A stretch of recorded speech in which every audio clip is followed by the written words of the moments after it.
There is a moment in the ancient record that has never stopped staying with me. A man standing alone on a mountain, soaked to the bone, surrounded by 450 prophets, with a nation watching and an empire ready to destroy him. No backup, no escape route, just him, a drenched altar, and a prayer sent upward into a sky that had not produced rain in 3.5 years. That man was Elijah. And what happened next on Mount Carmel, somewhere in the 9th century BC, during the reign of Israel's king Ahab, was not written down as mythology, not preserved as folklore, but recorded as testimony, etched into 1 Kings 18 and carried forward nearly 3,000 years to reach you tonight. Fire fell from heaven, not metaphorical fire, not the kind of fire poets reach for when they want to describe something emotional. Actual fire. Fire that consumed a waterlogged sacrifice, the timber beneath it, the 12 stones of the altar itself, and every drop of water that had been poured into the trench surrounding it. 4 large jars, emptied 3 times over onto that altar by Elijah's own instruction, and all of it gone in a moment. The ground around it scorched, the crowd on their faces, and 450 prophets of Baal who had spent an entire morning cutting themselves and screaming into silence, suddenly very aware that they had been on the wrong side of history. But I want to take you somewhere that most retellings of this story rush past, because the fire is not actually what stays with me the most. What stays with me is what came after it, after the confrontation, after the altar, and after the rain finally broke over Israel for the first time in years, and Elijah ran ahead of Ahab's chariot in a kind of supernatural sprint toward Jezreel. What comes next in the record is not triumph. It is collapse. Queen Jezebel sent him a message. One sentence. She told him he would be dead by the following morning. And this man, this same man who had just stood down an entire religious establishment, who had called fire from the sky, who had outrun a chariot, broke. He ran into the wilderness of Beersheba, sat beneath a broom tree, and asked God to let him die.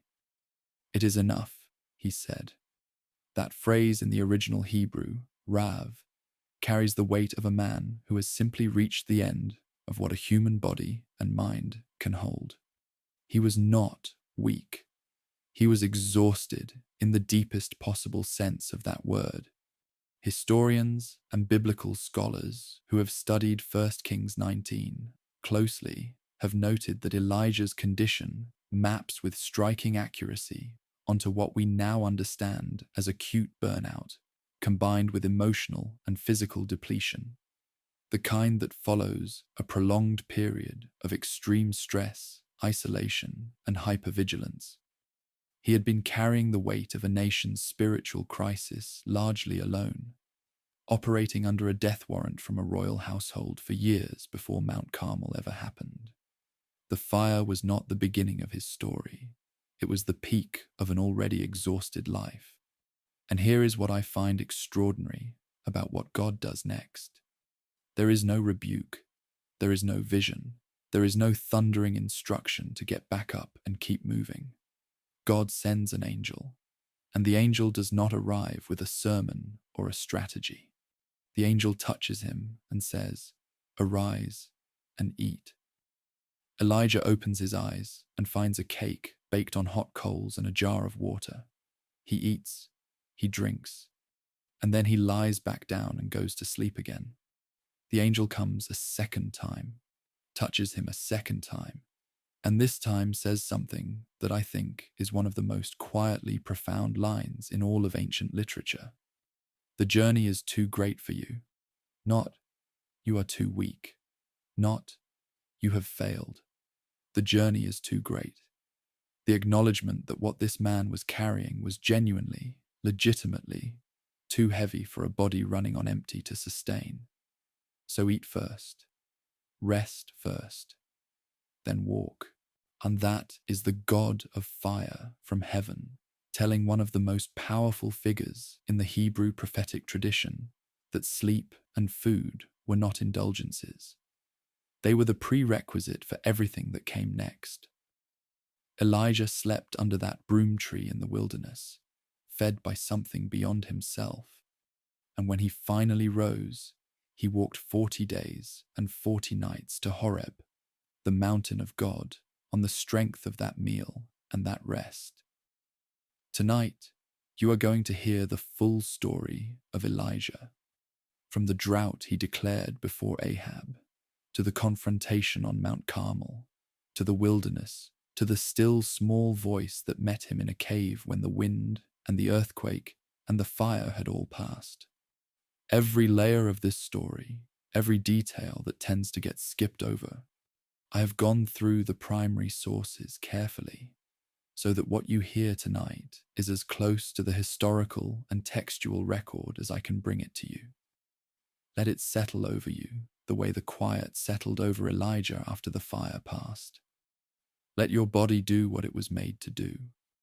And if you find yourself somewhere in this story tonight, if you recognize that broom tree, if you know what it feels like to have given everything and still feel like it was not enough, then this one is for you. Stay with me. When you wake up, if this story sat with you the way it sits with me, pass it to someone else who needs permission to rest tonight. That is all I ask. I want to take you back, far back, to a time when the ancient land of Israel stood at one of its darkest crossroads. Picture a world where the hills of Samaria are thick with incense smoke, but it is not rising toward the God of Abraham. The air carries the sound of drums and chanting, priests moving through lamplight, offerings laid before statues of stone and wood. This is the world into which our story steps. A world not so different, I think, from many worlds we know today, where power and comfort have slowly replaced principle and devotion. I find myself drawn to this moment in history, not because it is triumphant, but because it is honest about how far things can fall. Before we can understand the fire, we need to understand the darkness that made it necessary. So let me set the stage for you, gently, carefully, because everything that follows depends on knowing what kind of world Elijah walked into. The ancient record we call the first book of Kings tells us in chapter 16 that a man named Ahab became king of Israel around 874 BCE. He was the son of Omri, and Omri was himself no small figure, a military commander turned monarch who built a brand new capital city called Samaria on a hill he purchased outright. Scholars like John Bright, in his landmark work, A History of Israel, describe the Omride dynasty as politically impressive, even formidable by the standards of the ancient Near East. They forged alliances, built cities, and expanded trade routes across the region. But the same historian is honest about what that prosperity cost.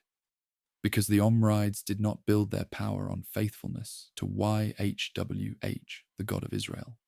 They built it on strategic marriages and commercial partnerships with their Phoenician neighbors to the north. And strategic marriages in the ancient world came with religious obligations that would prove catastrophic. The marriage that changed everything is recorded plainly in 1 Kings chapter 16, verse 31. Ahab married Jezebel, a Phoenician princess from the coastal city of Sidon, daughter of a man named Ethbaal. Now, I want you to sit with that name for a moment. Ethbaal, which means with Baal, or Baal lives. This was Jezebel's father. She was raised in a household where Baal was not a secondary deity or a private preference. Baal was everything. When she came to Samaria as queen, she did not quietly assimilate into Israelite life. She brought her gods with her, openly, aggressively, institutionally. The text tells us in verses 32 and 33 that Ahab built a temple for Baal right there in Samaria. erected an altar inside it, and set up an Asherah pole, a symbol of the Canaanite goddess of fertility. The Deuteronomistic historian, the ancient writer who shaped the books of Kings, tells us bluntly that Ahab did more to provoke the anger of YHWH than all the kings of Israel before him.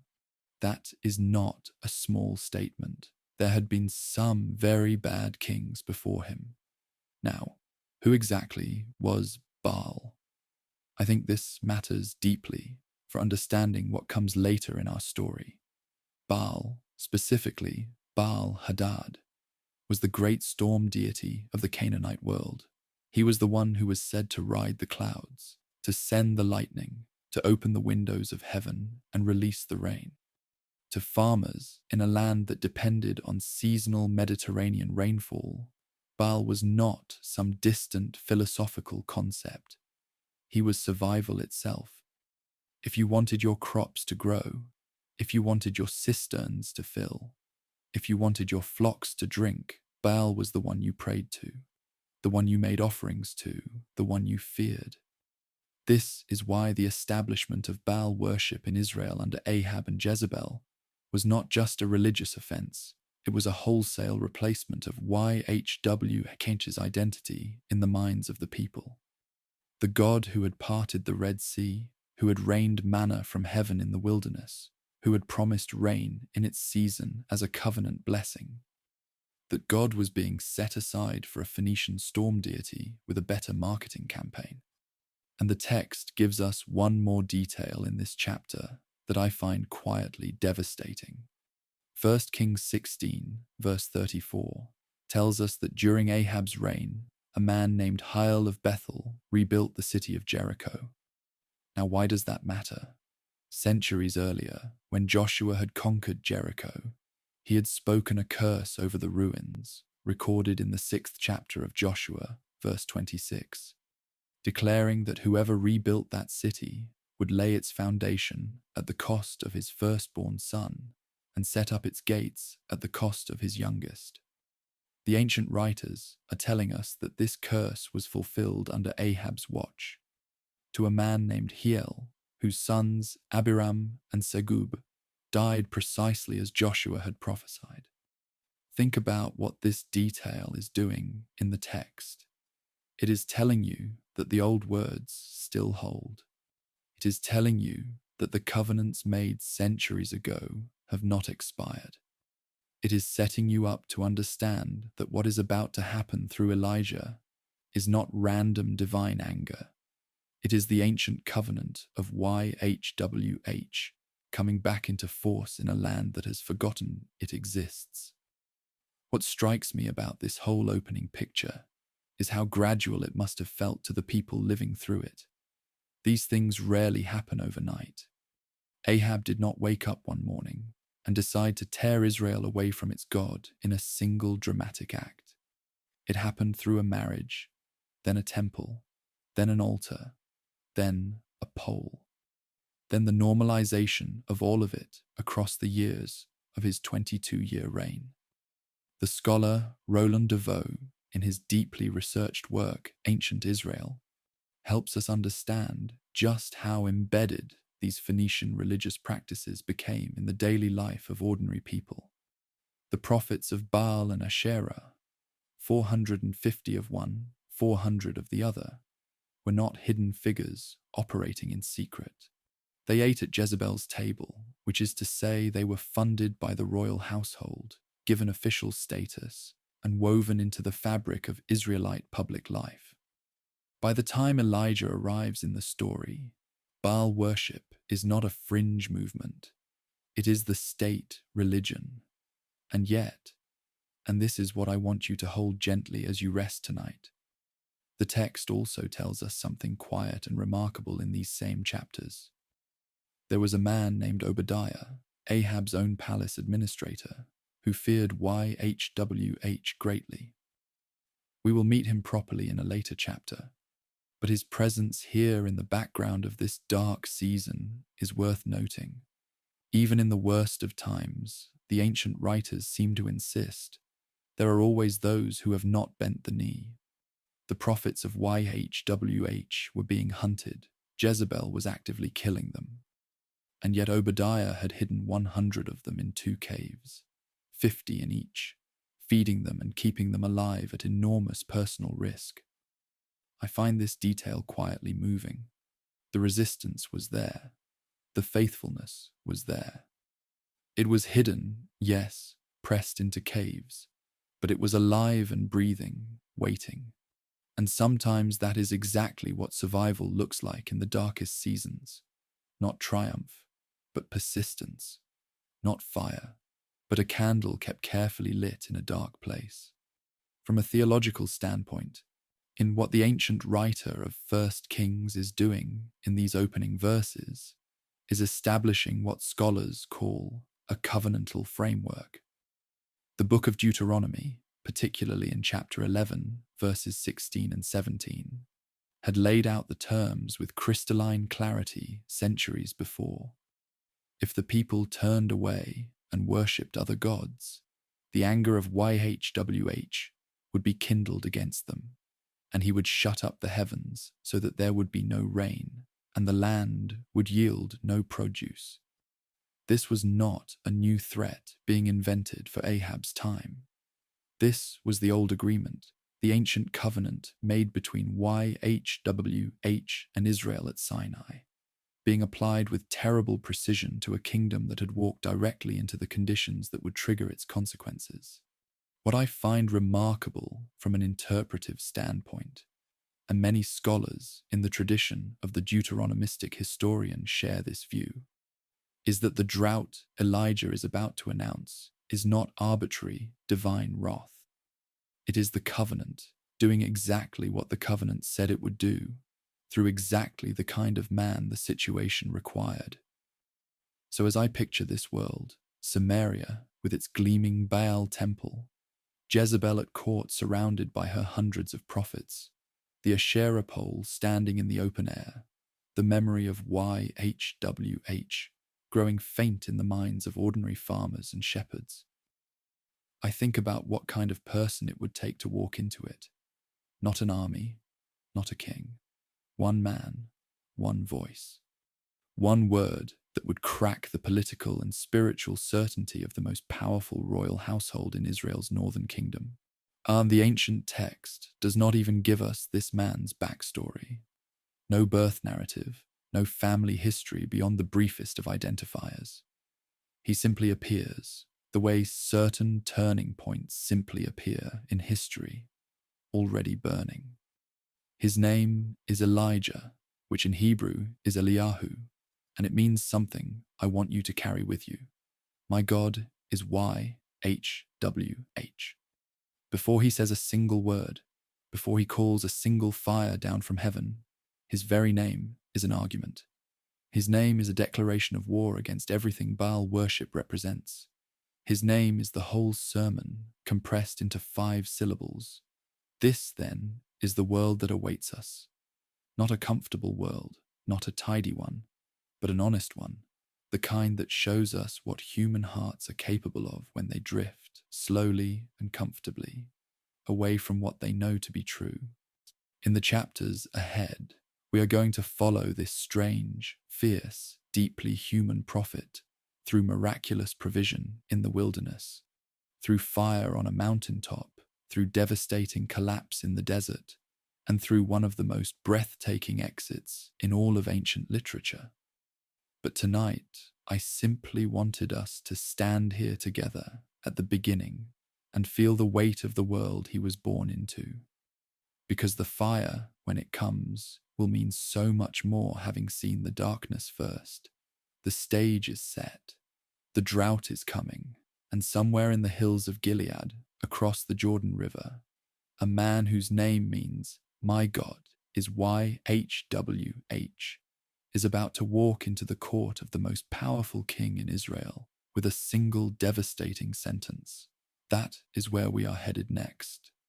There is something that has always caught my attention about the way Elijah enters the story, or rather, the way he does not enter it at all, not in the way you would expect. Most of the great figures of the Hebrew scriptures arrive with some preparation, some context. Moses has a birth story, a basket in the Nile, a burning bush, a divine commissioning.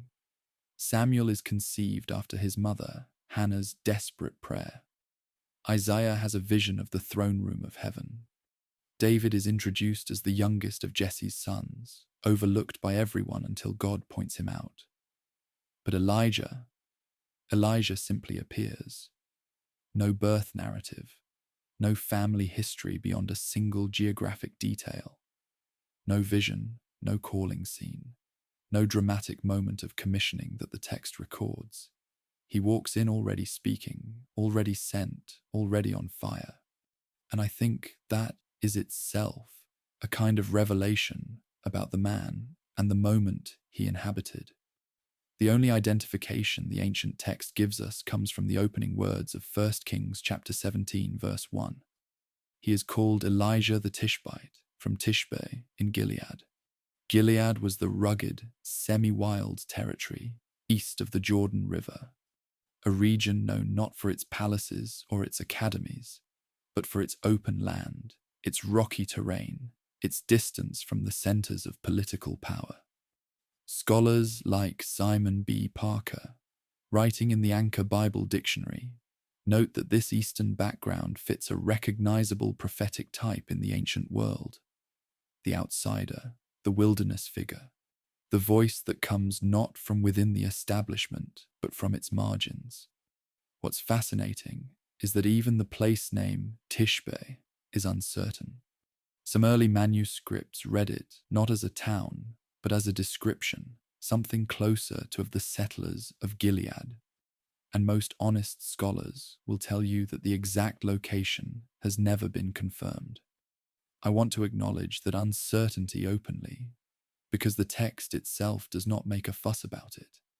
Elijah's geography matters less than his message. Now, his name. I want to spend a moment here, because I think his name is one of the most important things about him, and it is easy to rush past it. In Hebrew, his name is Eliyahu, and it breaks down into two parts that every person in ancient Israel would have recognized immediately. El means God. Yahu is a shortened form of YHWH, the covenant name of the God of Israel. Put them together, and his name means, simply and powerfully, my God is YHWH, not Baal, not Hadad, not Asherah, YHWH. Think about what it would mean to carry that name into the court of a king who has just built a temple to Baal, who is married to a Phoenician princess devoted to Baal's worship, who has just erected an Asherah pole in Samaria. Before Elijah opens his mouth, his name alone is a theological statement. His name is a refusal. His name is a declaration that has already chosen sides, and there is something I find genuinely moving about that. The idea that his parents gave him a name that became, in the providence of the story, a perfect summary of his entire life's work. The text gives us one physical description of Elijah, and it comes not from 1 Kings 17, but from 2 Kings chapter 1, verse 8. When messengers return to King Ahaziah with a description of the man who intercepted them on the road, here is how they identify him. He was a hairy man and wore a leather belt around his waist, and Ahaziah immediately recognizes the description. That is Elijah the Tishbite. This single detail paints a remarkably vivid picture. A garment of hair, likely a rough outer cloak made of animal hair or camel skin, and a simple leather belt. This is not the clothing of a courtier or a palace priest. This is the clothing of someone who has lived outdoors, who has slept on rock and moved through wilderness. Centuries later, when the Gospel writers describe John the Baptist in the New Testament, they use almost identical language, clothing of camel's hair and a leather belt around his waist. And the connection is not accidental. The writers of Matthew's Gospel want us to see John through the lens of Elijah. And the physical description is part of that deliberate portrait. What I find remarkable, and what I think is worth sitting with for a few quiet moments, is the absence of what scholars call a prophetic call narrative. When you read the Hebrew prophets carefully, you start to notice a pattern. God appears to them, often in an overwhelming vision. There is usually a sense of unworthiness or fear. There is a commissioning, a word of appointment, sometimes a symbolic act. Isaiah's lips touched with a burning coal. Jeremiah told he was formed for the task before his birth. Ezekiel swallowing a scroll. These call narratives do important theological work. They establish the prophet's authority. They explain why he speaks the words he speaks. They ground his message in something larger than his own personality. Elijah has none of this, at least none that the text records. He arrives already in motion, and I think the ancient writer made a deliberate choice here, to present Elijah as a man whose authority needs no backstory, because the word he carries is self-evidencing. There is a tradition, I should mention, preserved in later Jewish writings, and I want to be clear that this sits outside the canonical Hebrew text in the territory of interpretation and legend, that associated Elijah with various mysterious or even supernatural identities. Some later texts, including discussions in the Talmud, explored whether Elijah might have been more than an ordinary man, given that he never died and was taken directly to heaven.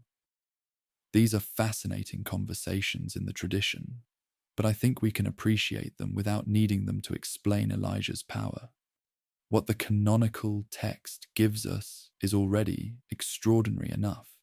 Here is a man from the eastern wilderness, dressed in rough animal skin, carrying no credentials that any royal court would recognize, and he walks directly into the presence of the most corrupt king in Israel's history and speaks with an authority that stops the rain. Whatever else he was, the ancient writers present him as genuinely and unmistakably human, which is perhaps the most remarkable thing about him. I also want to draw your attention to something that the scholar E.W. Heaton, in his work on the Hebrew kingdoms, and others, have noted about the prophetic tradition Elijah inhabits. He is not a writing prophet. He leaves no book behind. Unlike Isaiah or Jeremiah or Amos, Elijah does not compose oracles to be collected and preserved in a scroll that bears his name. His entire ministry is action, dramatic, public, physical action. He declares the drought with his mouth. He feeds on bread brought by ravens. He raises a dead boy. He calls fire from heaven. He runs faster than a chariot. He hears the voice of God in the silence. Everything about him is lived out in embodied reality, not written down in careful prose. And yet he is remembered. He is remembered so powerfully that centuries after his disappearance from the earth, the prophet Malachi writes about him, Jesus speaks of him, and a Jewish family at every Passover table still pours a cup of wine in his name and opens the door to see if perhaps tonight is the night he has returned. From a theological perspective, what I find deeply meaningful about the way Elijah is introduced is that God seems to delight in using people whose credentials are not obvious to the world. The scholars we read, like those represented in the tradition of the Deuteronomistic history, would tell us that this is a recurring pattern in the Hebrew scriptures. God choosing the younger brother over the older, the shepherd over the soldier, the widow over the wealthy. Elijah fits that pattern perfectly. He comes from the margins, from Gilead, from the rough country east of the Jordan. He wears rough clothes. He has no institutional affiliation, no priestly lineage, no royal appointment. And yet when he speaks, kings tremble and the weather obeys. There is a quiet theology embedded in his very existence, that the authority to speak truth to power does not come from the institutions of power. It comes from somewhere else entirely. Elijah embodies that principle more completely than almost any other figure in ancient literature. As we prepare to move from the question of who Elijah was to what he actually said and did, I want to leave you with this image that I carry when I think about him. Picture the court of Ahab in Samaria, marble and cedar, the smell of incense, the sound of Jezebel's Phoenician prophets at their rituals, the political machinery of the most sophisticated kingdom the northern tribes had ever built.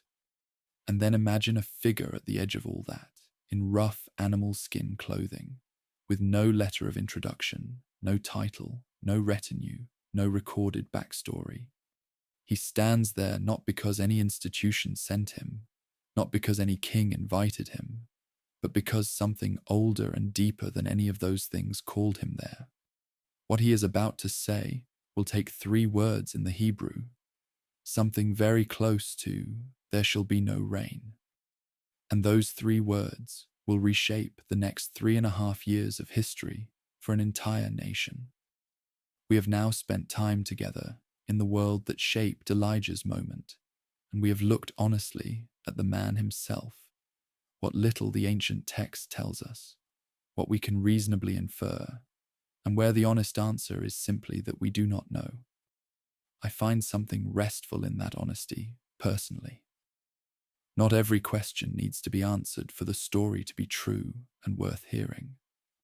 Elijah is who he is, a man from the eastern margins, named after his God, dressed for the wilderness, carrying no credentials except the word in his mouth.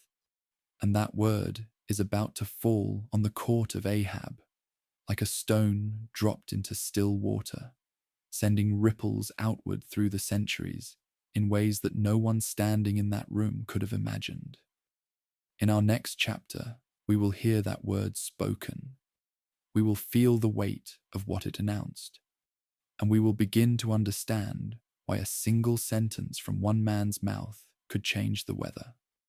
Let me bring you to a specific moment now, one of the most compressed and powerful moments in all the prophetic literature I have ever read. No lengthy preamble, no build-up of ceremonies and rituals, no elaborate scene setting by the ancient writer. One man steps into the presence of a king, speaks one sentence, and walks away. The sentence is recorded for us in 1 Kings chapter 17, verse 1, and it goes like this: "As Yahweh, the God of Israel, lives, before whom I stand, there shall be neither dew nor rain these years, except by my word." That is it. That is the entire recorded speech. And what follows from those words: years of drought, a nation-level famine, a confrontation on a mountaintop that the ancient world did not forget. All of it flows from this single declaration. I want to sit with you in this moment tonight and really feel the weight of what just happened, because I think we can rush past it too easily. First, let me give you the geographical and agricultural context, because it matters enormously. The land we are talking about, the ancient Levant, what we might call Israel and its surrounding territories, depends almost entirely on seasonal rainfall that comes in from the Mediterranean between the months of October and April. This is what the ancient Israelites called the former rains and the latter rains. The land does not have great river systems like Egypt's Nile to fall back on. It does not have vast underground aquifers easily accessed. What it has is the sky. When the sky gives, the land lives. When the sky withholds, the land dies. And with the land, the animals, and with the animals, the people. The scholar Yohanan Aharoni, in his careful geographical study, The Land of the Bible, helps us understand just how razor-thin the margin was. A single bad season was a hardship. 2 consecutive dry years was a crisis. 3.5 years? That was a catastrophe. The kind that left bodies in the roads and emptied villages. And 3.5 years is precisely what Elijah announced. Now, I want to be transparent with you about something here, because it is a point where careful readers of Scripture notice a small tension. The first book of Kings, in chapter 18, verse 1, refers to the drought continuing until the third year. But the New Testament, in two separate places, the letter of James, chapter 5, verse 17, and the Gospel of Luke, chapter 4, verse 25, both specify that the drought lasted 3 years and 6 months. Scholars have discussed this variation honestly, and the most thoughtful reading is that the two counts simply begin from different reference points. One from the moment of Elijah's declaration, one perhaps from when he first went into hiding. Yet I think it is worth mentioning, because I believe in being straight with you about where the ancient texts have these small variations. What both accounts agree on completely is the essential fact. The drought was long, it was severe, and it ended only when Elijah said it would end. Now here is what I find theologically breathtaking about this declaration, and it is something I genuinely think changes how you hear the whole story.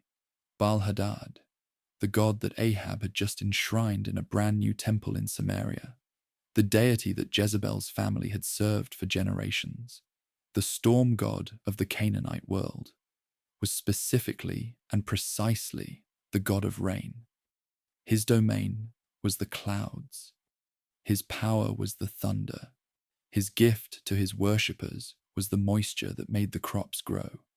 So when Elijah announces that there will be no rain except by his word, the word of a servant of YHWH, he is not simply predicting a weather event. He is making a direct theological claim. He is saying, in effect, your God cannot do the one thing he is supposed to do. He cannot even make it rain in his own territory, on his own people, in the land of his own devoted king. The silence of the sky for 3.5 years is not just a punishment. It is an argument. It is the most powerful apologetic that could possibly be made in a culture that believed Baal controlled the weather. The historian Josephus, writing in his Antiquities of the Jews in Book 8, chapter 13, confirms that this drought was a known historical event that caused genuine widespread suffering in the region.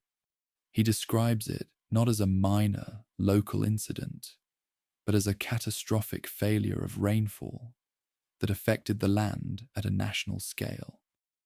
I find it meaningful that an ancient historian writing outside the purely religious framework of the biblical text still affirms the basic historical shape of what the Bible describes here. Now, Josephus was himself a Jewish writer who believed in the God of Israel, so he is not an outside secular observer. I want to be fair about that. But his account does give us independent ancient testimony that a severe drought during this period was part of the living memory of the tradition, not something invented later to make the story more dramatic. Think for a moment about what it would have cost Elijah personally to make this declaration.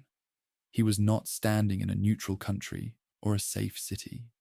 He was standing in the court of Ahab, a king whom the ancient text describes as more evil than all his predecessors.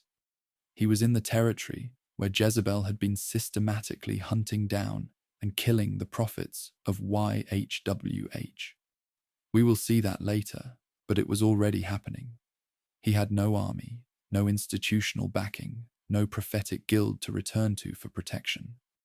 And he made a declaration that would directly challenge the legitimacy of the state religion, insult the religious identity of the queen, and announce famine for the entire nation.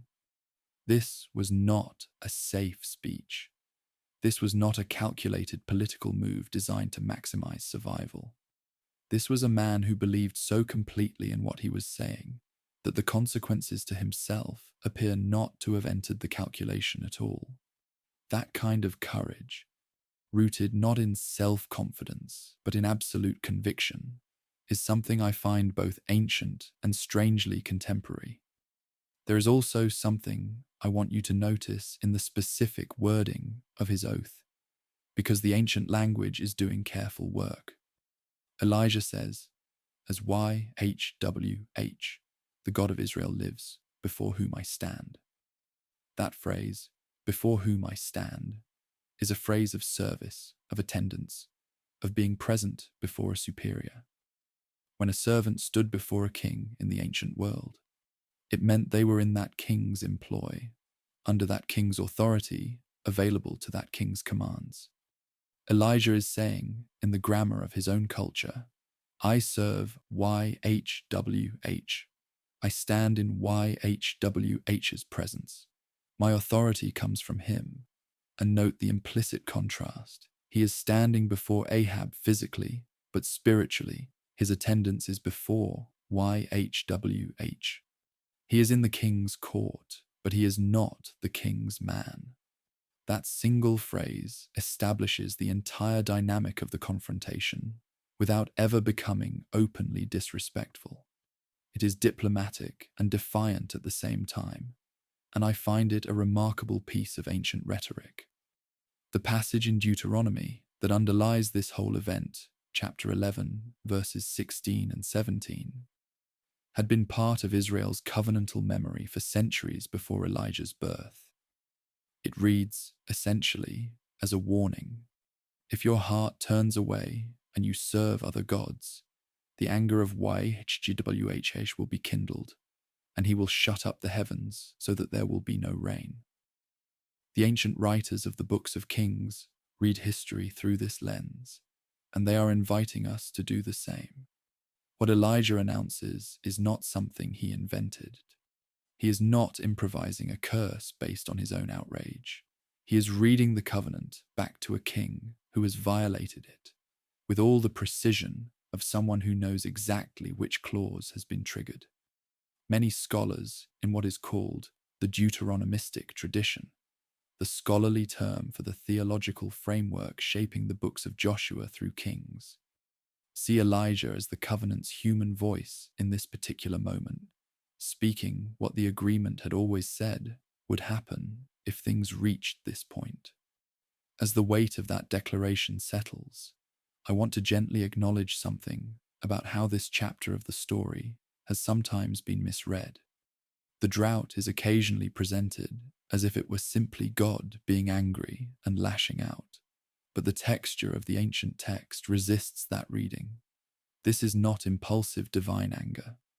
This is a covenant that had been clearly stated, openly agreed to, and now being honored in the painful direction because the terms had been broken. There is even, I think, a strange mercy in it. A drought is terrible, but it is survivable. It is reversible. It ends when Elijah says it ends, which means it ends when the conditions that started it are addressed. The door is always open, even in the middle of the judgment, for something to change. And that is not the logic of arbitrary divine wrath. That is the logic of a covenant that still believes restoration is possible, that still holds out the option of return.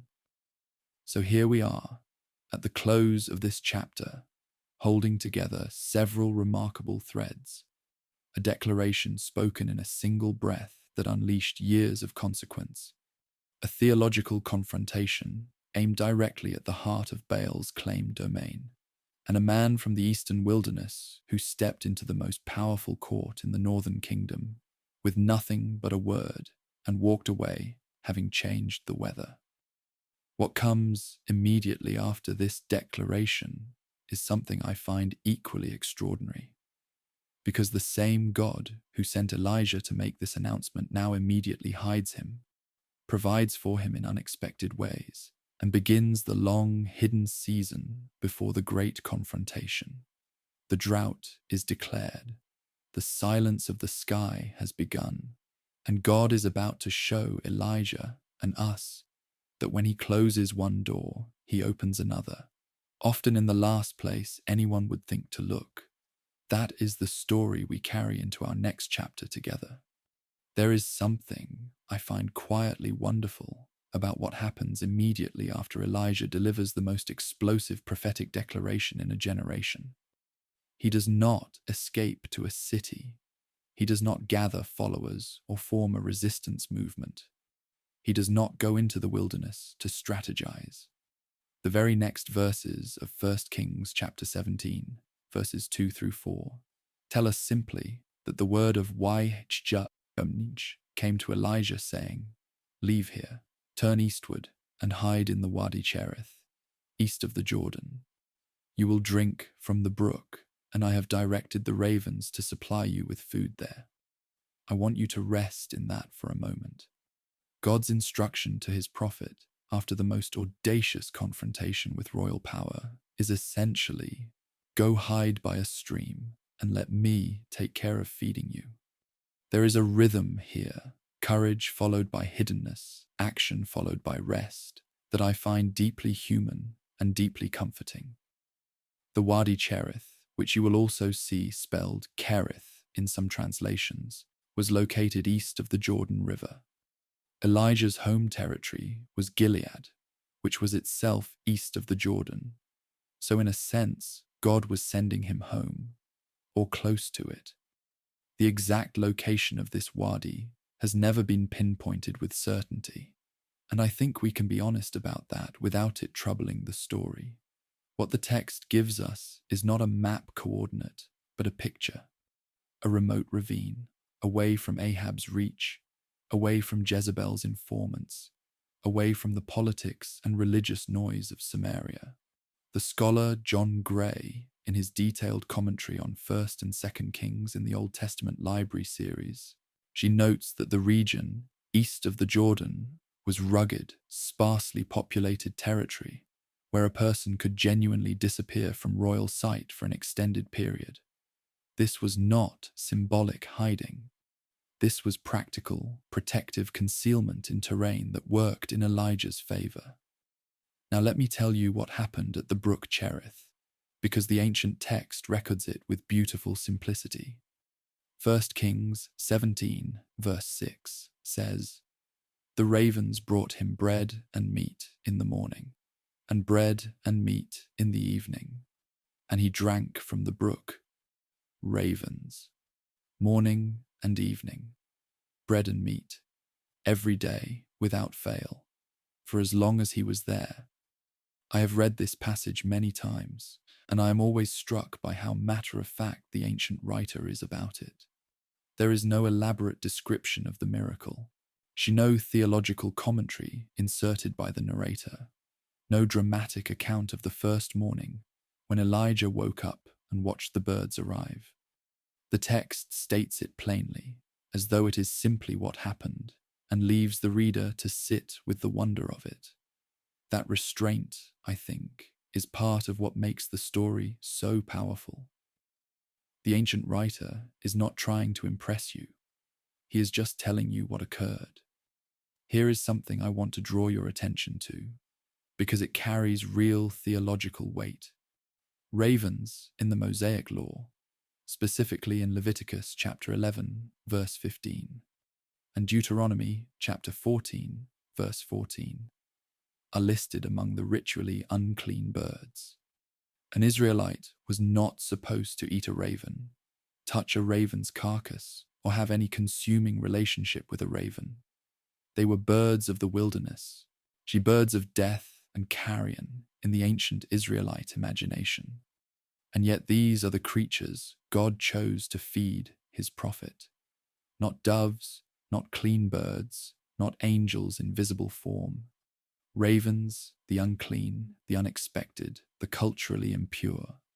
I think there is a theology buried in that choice that is easy to miss if we move through the text too quickly. God is not constrained by categories of clean and unclean. When it comes to providing for his servant, he will use whatever he chooses. And that same theological point is about to be made even more dramatically in the next stage of Elijah's hidden season, when God sends him to a foreign widow. There is a minority reading of this passage that I want to mention briefly and honestly, because you may encounter it in your own reading. Some scholars and commentators have noted that the Hebrew word orabim, which is translated ravens, is very close in sound to a word that could mean Arabs, specifically traders or desert dwellers from that region. A small number of early interpreters suggested that perhaps the text originally spoke of Arabians or traders bringing food, not birds. I want to be fair to that reading. It exists. It has some ancient support. But I also want to be clear that the overwhelming majority of manuscripts read ravens, that Jewish and Christian tradition has consistently read ravens, and that most serious scholars today accept ravens as the correct reading. I mention the variation not to create confusion, but because I believe in being honest with you about where these ancient texts have been discussed and debated.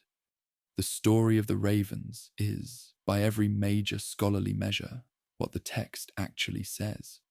What I find myself returning to when I sit with this passage is the sheer smallness of the provision.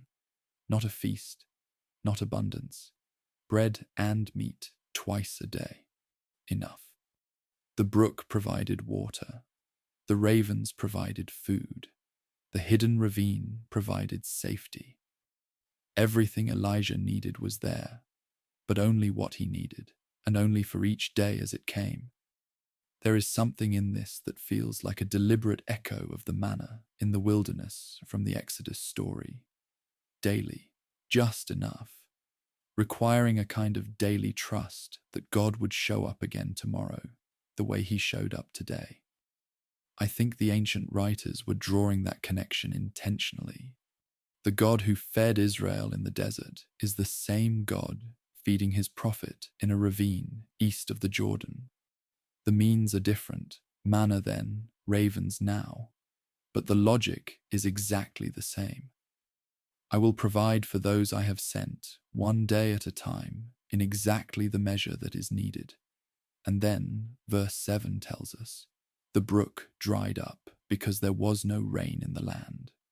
Of course there was no rain. Elijah himself had announced that there would be none. The drought, he declared, was now affecting the very hiding place God had chosen for him. The stream that was sustaining him was shrinking, week by week, until it stopped altogether. I want you to notice that God does not intervene to miraculously keep the brook flowing.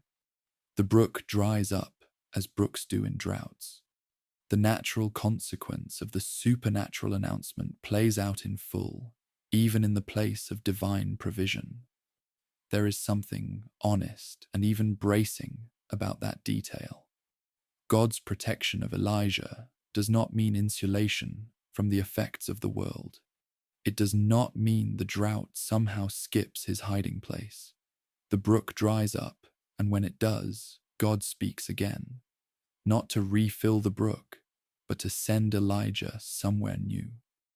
From a reflective standpoint, I think the Wadi Cherith season represents something that many spiritual traditions recognize: the necessary time of hidden formation before public ministry.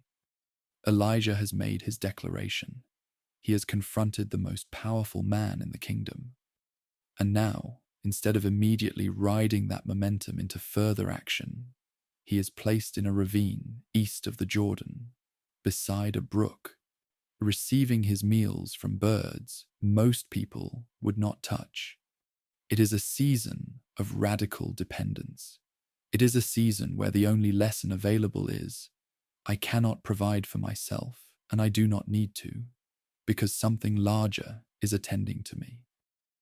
The scholar Walter Brueggemann, reflecting on these passages, sees in this hidden season a portrait of a prophet being shaped by the very silence and wilderness he will later come to understand in much deeper ways at Horeb. The formation is beginning here, at the brook, even if Elijah does not yet know it. As the brook runs dry and the days grow harder and the landscape around the Wadi Cherith turns to dust and cracked earth, God speaks to Elijah with a new direction that must have surprised him. 1 Kings 17, verse 9. Arise, go to Zarephath, which belongs to Sidon, and dwell there. Behold, I have commanded a widow there to feed you. Sidon. That is Phoenicia. That is Jezebel's homeland. That is the territory of Baal worship, the place from which the very poison that infected Israel's religious life had come. And God is sending his drought-declaring, Baal-confronting prophet directly into that territory. Not to an Israelite family who would recognize his name, not to a wealthy household that could easily absorb the cost of an extra guest, but to a widow, a foreign widow, a woman who, as we are about to learn, is down to her last handful of flour and her last drops of oil, and is preparing what she believes will be the final meal of her life. The brook is dry. The next chapter is beginning, and God's provision is about to take its most unexpected form yet. I love this chapter of Elijah's story precisely because it is so quiet. No fire, no contest, no royal court. Just a man beside a stream, fed by birds, learning what it means to receive rather than to act. I think there is a gift in that kind of season.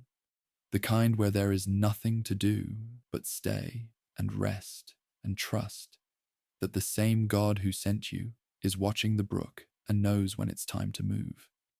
We will not always understand the hiddenness. We will not always feel comfortable when the stream that was sustaining us dries up around us.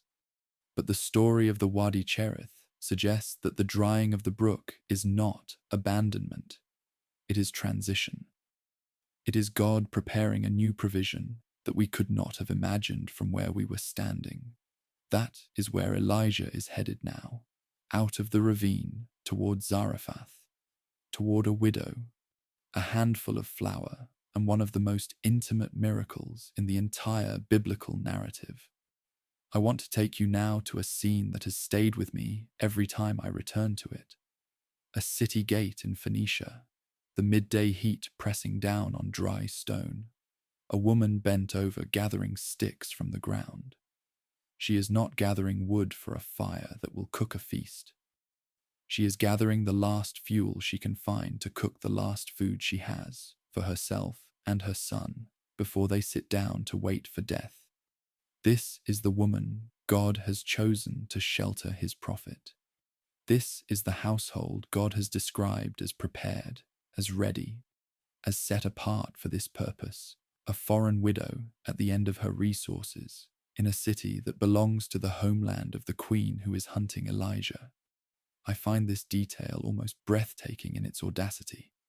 Of all the places God could have hidden his prophet, he chose the most unlikely address in the most unlikely city, and he called it provision. That tells us something important about how this God works. Zarephath, you will also see it called Sarepta in some older texts, including the New Testament, was located on the Mediterranean coast between the Phoenician cities of Tyre and Sidon. This was not a neutral territory. This was Sidon's turf, and Sidon was Jezebel's city. Her father Ethbaal had been king there. The ancient text is explicit about this in 1 Kings 17 verse 9. Arise, go to Zarephath, which belongs to Sidon. I think the ancient writer wanted us to feel the strangeness of that geography. God is not sending Elijah to a sympathetic Israelite community. He is sending him into the heartland of Baal's territory, to be fed and sheltered by a woman who had no covenantal obligation to Israel's God whatsoever. What's remarkable is that archaeological work at the site of ancient Zarephath, modern Zarephath in Lebanon, confirms that this was indeed a real Phoenician coastal settlement with a significant Iron Age occupation.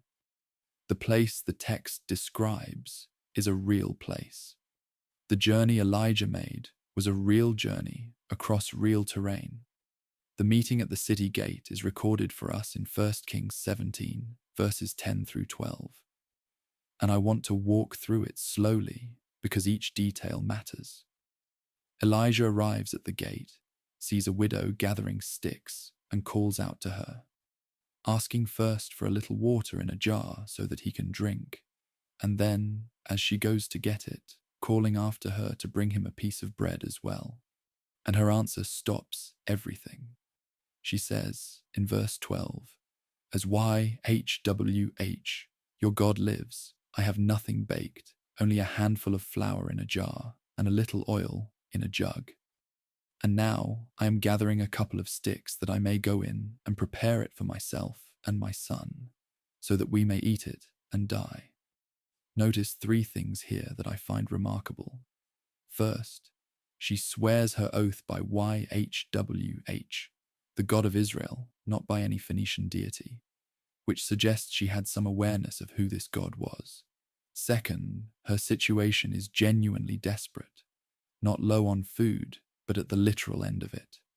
Third, she says, "We may eat it and die," with a quiet resignation that breaks my heart a little every time I read it.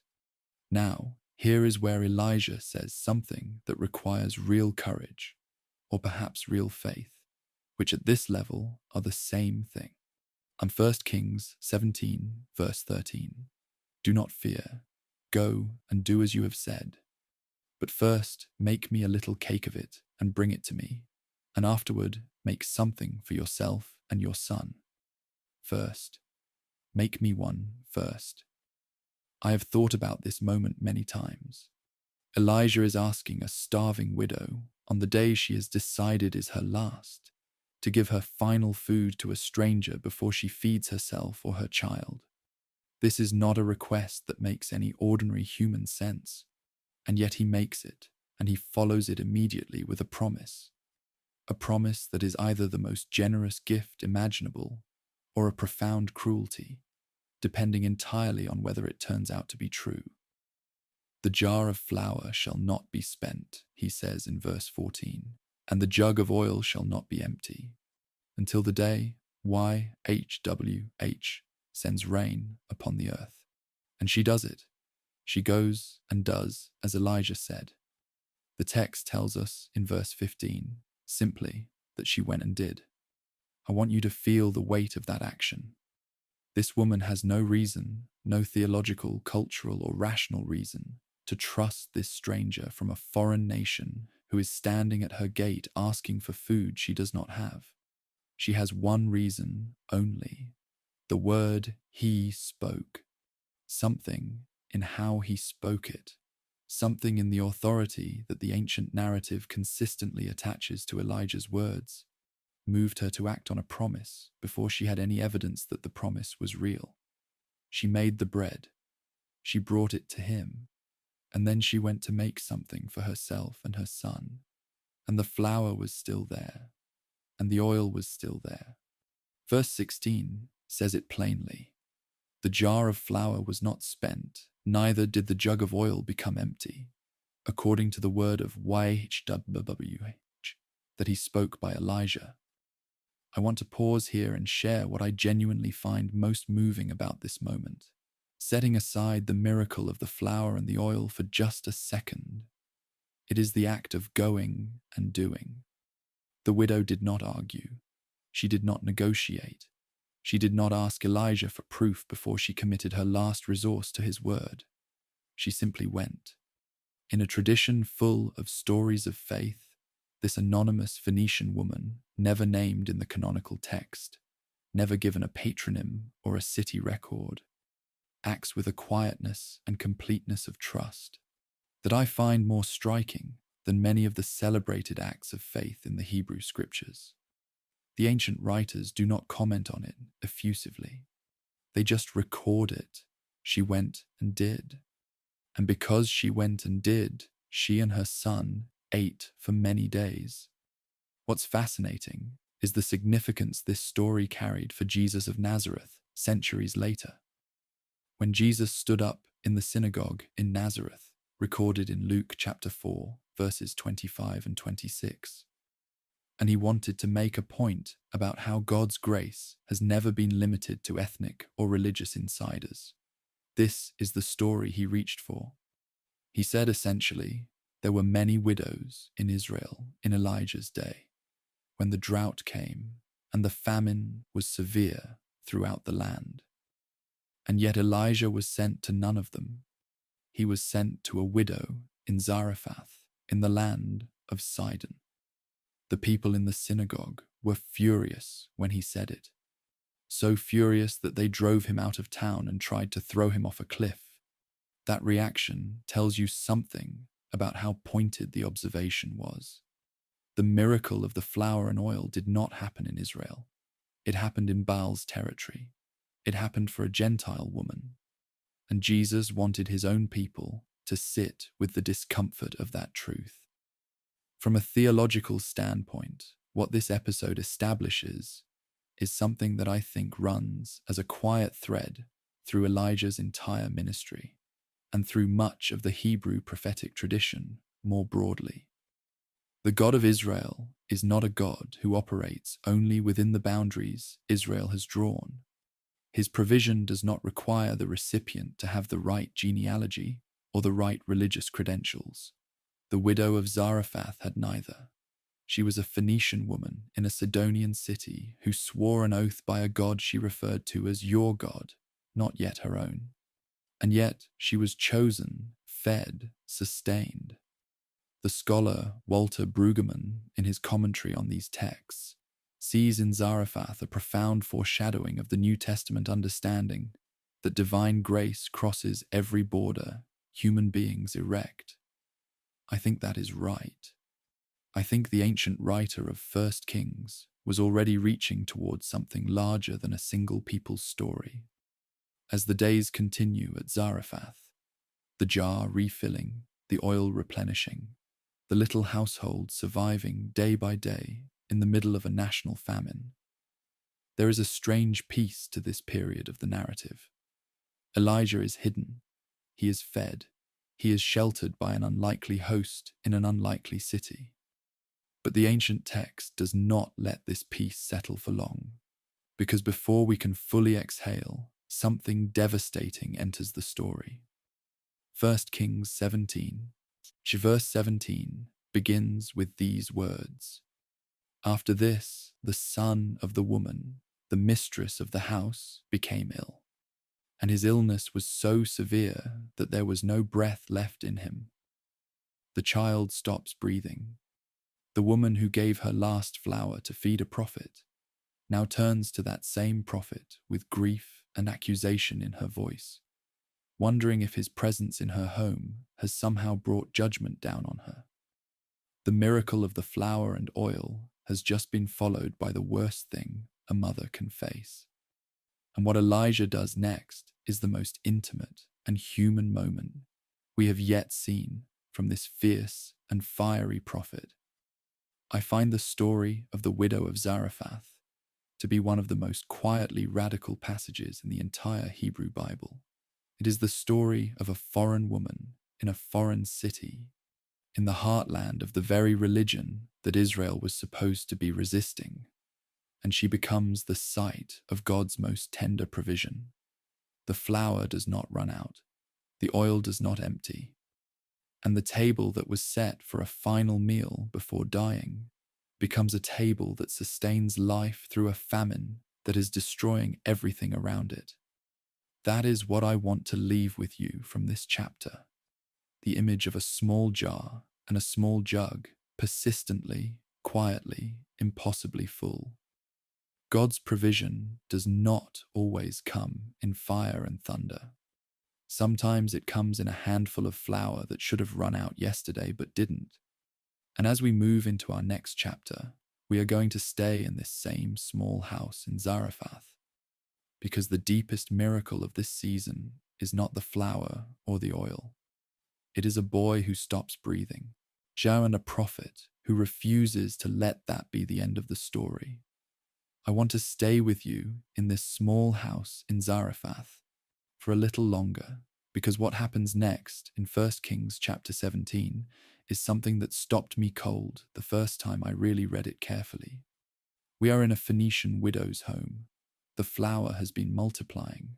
The oil has been replenishing. Day after day, this impossible little household has been surviving in the middle of a national famine, sheltering a fugitive prophet from Israel. And then, without warning, without any narrative preparation, the woman's son becomes ill. Not a passing fever, not a recoverable sickness. The ancient text says in verse 17 that his illness was so severe that there was no breath left in him. The boy stops breathing entirely, and everything that felt like grace and provision and shelter suddenly collapses into grief and accusation in a way that I find searingly honest about what real human faith actually looks like when life goes wrong. Before we go any further into the miracle, I want to sit with the mother's response, because I think it is one of the most human moments in all of the Hebrew scriptures. She does not weep quietly in a corner. She does not simply send for Elijah with a calm request for help. She turns to him with something raw and accusatory in 1 Kings 17, verse 18. And she says, "What have I to do with you, O man of God? You have come to me to bring my sin to remembrance and to cause the death of my son." Think about what she is carrying in that sentence. She is a Phoenician woman. She grew up in a world where the presence of a holy man could serve as a kind of spiritual lightning rod, drawing divine attention to the household. And divine attention, in her tradition, was not always comfortable. She seems to believe that by hosting this prophet of Israel's God, she has somehow invited an accounting for things in her own life. Her grief is mixed with guilt, and her guilt is mixed with accusation, and all of it comes pouring out at Elijah. I find this moment extraordinary in its honesty. Elijah's response is equally striking, and I want you to notice what he does and does not do. He does not argue with her theology. He does not stop to correct her understanding of how YHWH works. He does not offer a theological explanation for why this has happened. He says in verse 19, simply, "Give me your son." And he takes the boy from her arms, carries him up to the upper room where Elijah was staying. That roof chamber that archaeological evidence from Iron Age 2 domestic sites in the Levant shows us was a common feature of houses of that period, a private elevated space. And he lays the child on his own bed. The physical detail matters here. Elijah does not keep his distance from this death. He carries the boy. He puts him on his own bed. He places himself in proximity to what is, in his own religious culture, a deeply serious state of ritual impurity. He does not treat the boy's death as something to be managed from a safe distance. Now we come to the prayer, and it is one of the most direct, unpolished, emotionally raw prayers recorded in the Hebrew Bible. Elijah cries out to YHWH in verse 19, and the ancient text records his words without any softening or liturgical polish. O YHWH, my God, have you brought calamity even upon the widow with whom I sojourn by killing her son? I want to be honest with you about what I hear in that question. Elijah is not praising. He is not reciting a careful theological formulation. He is asking God, with what sounds like genuine confusion and distress, whether this death is divine action, and if so, why. He is holding God accountable for what has happened in the same breath that he is asking God to reverse it. This is not the prayer of a man who has everything figured out. This is the prayer of a man who loves deeply, who is bewildered by what he is seeing, and who knows nowhere to take that bewilderment except to the one he serves. Then comes the physical act that the ancient text describes in verse 21, and it is one of the most visceral, embodied moments of prophetic ministry in all of Scripture. Elijah stretches himself over the child 3 times. 3 times he lays his own body out over the body of this boy who is not breathing. And 3 times he cries out, O YHWH, my God, let this child's life return to him. I find myself wanting to slow down here and really let that image register. This is not a prophet standing at a safe ceremonial distance, performing a ritual with the proper gestures. This is a man throwing himself over a dead child, pressing his warmth against the cold, refusing to accept the distance between life and death. Whether we understand the physical gesture as symbolic, as an act of intercession, or simply as the overflow of a man who could not stand still in the face of this grief, the ancient text records it plainly 3 times, without comment or explanation. And then YHWH hears the voice of Elijah. Verse 22 is beautifully brief. And YHWH listened to the voice of Elijah, and the life of the child came into him again, and he revived. I have always appreciated how quietly the ancient writer records this moment. There is no description of the exact moment of restoration. There is no dramatic gasp, no special effects, no lengthy account of how it happened physically. The breath simply returns. The life comes back. The boy revives. Elijah picks him up. The text says he took him from the upper room down into the house.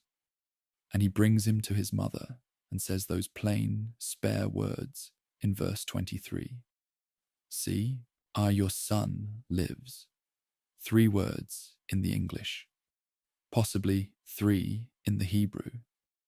After all the stretching and crying out and praying, the delivery of the miracle is stated with the same directness as a simple announcement. Your son lives. What I find remarkable from a historical and literary standpoint is that this is the first resurrection recorded in the entire Hebrew Bible.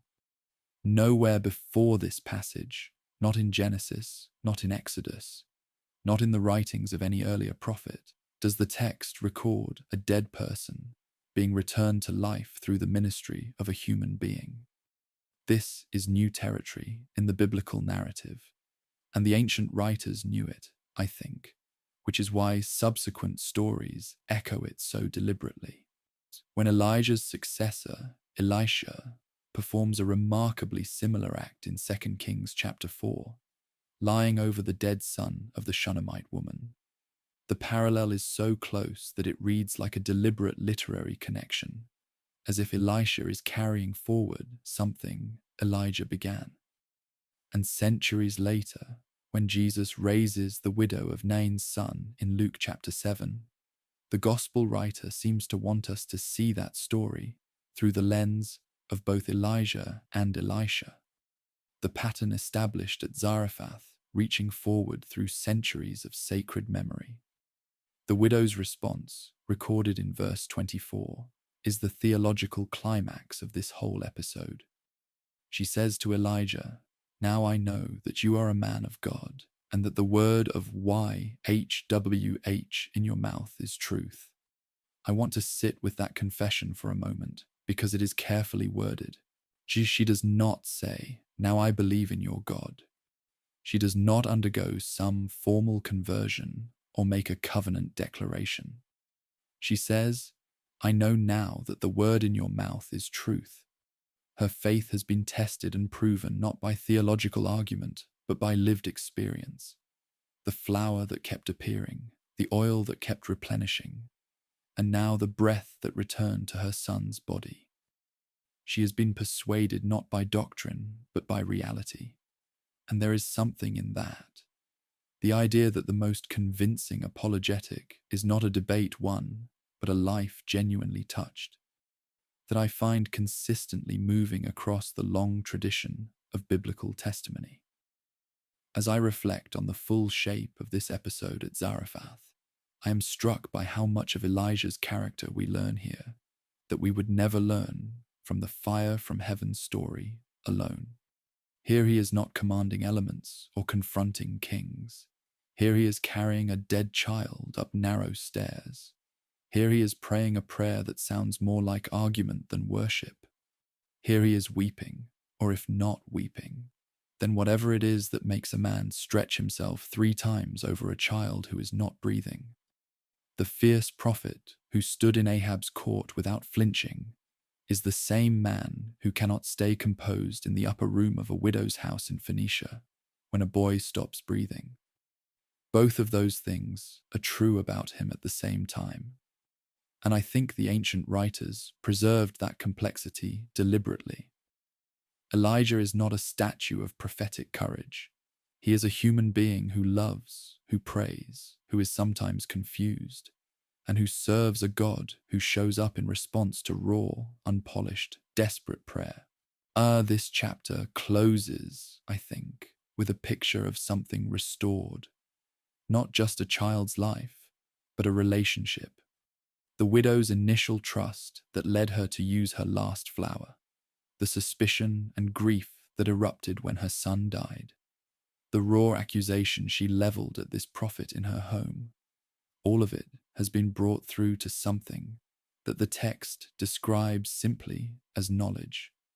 Now I know. Now I am sure.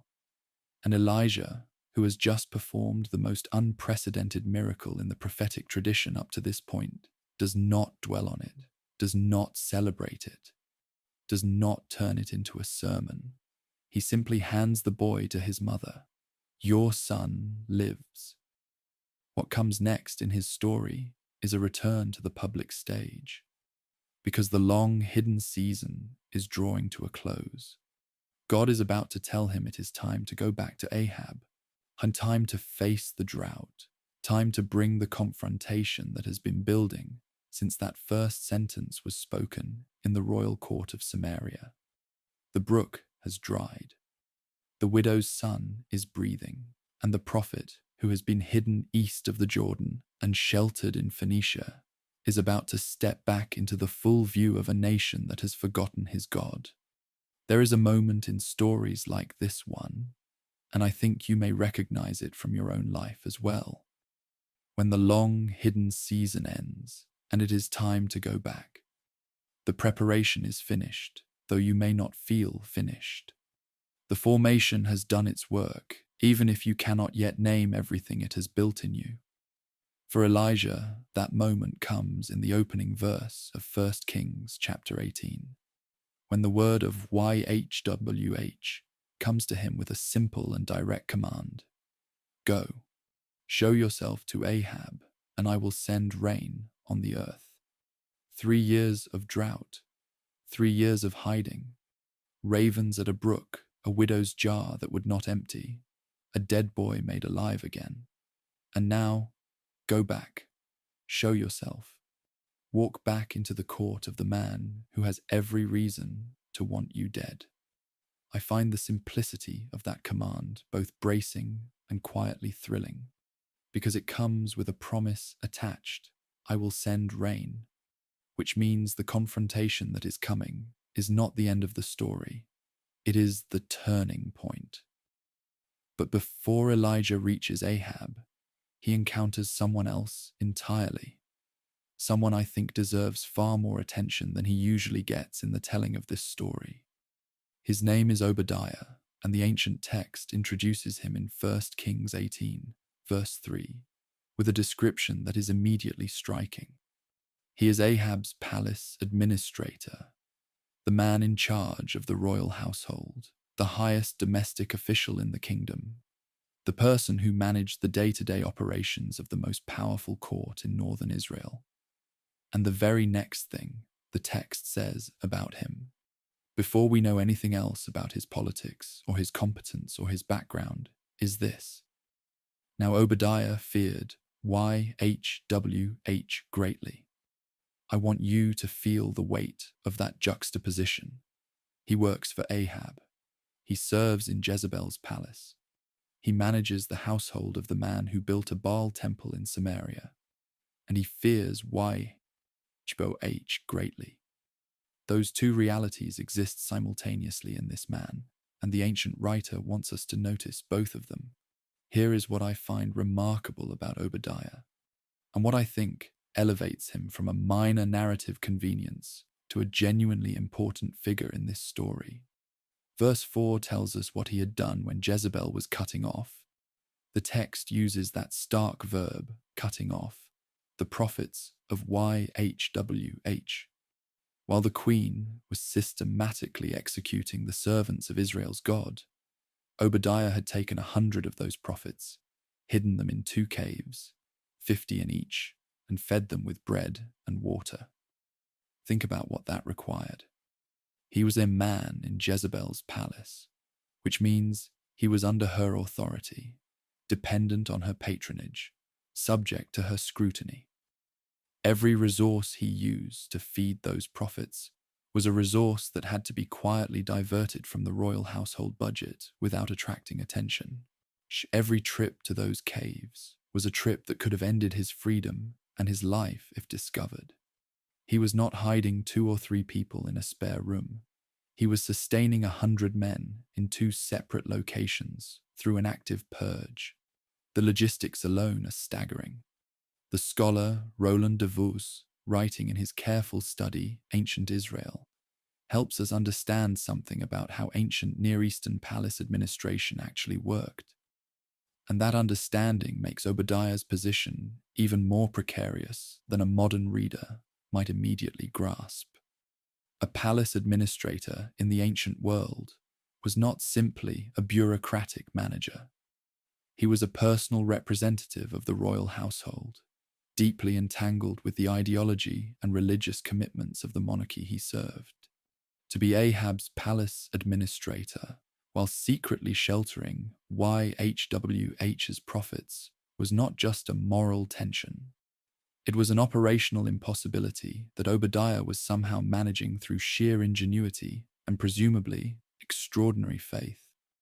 John Bright, in A History of Israel, situates this kind of quiet resistance within a broader pattern of faithful Israelites who never publicly broke with YHWH worship, even during the Omride dynasty's aggressive promotion of Baal. Obadiah represents, in other words, not an isolated exception, but the hidden underground of a faith that refused to die.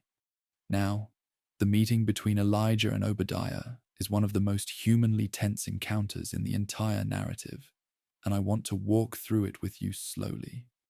Ahab has sent Obadiah across the land searching for grass, not for pleasure, but for survival. The drought has gone on so long that the king is personally directing his chief official to find any pasture that might still have water, to keep the royal horses and mules alive. The kingdom that was supposed to be under Baal's protection cannot find enough grass to feed its animals. And in the middle of this desperate search, Obadiah suddenly finds himself face to face with Elijah. Verse 7. And as Obadiah was on the way, behold, Elijah met him. And Obadiah recognized him and fell on his face and said, Is it you, my lord Elijah?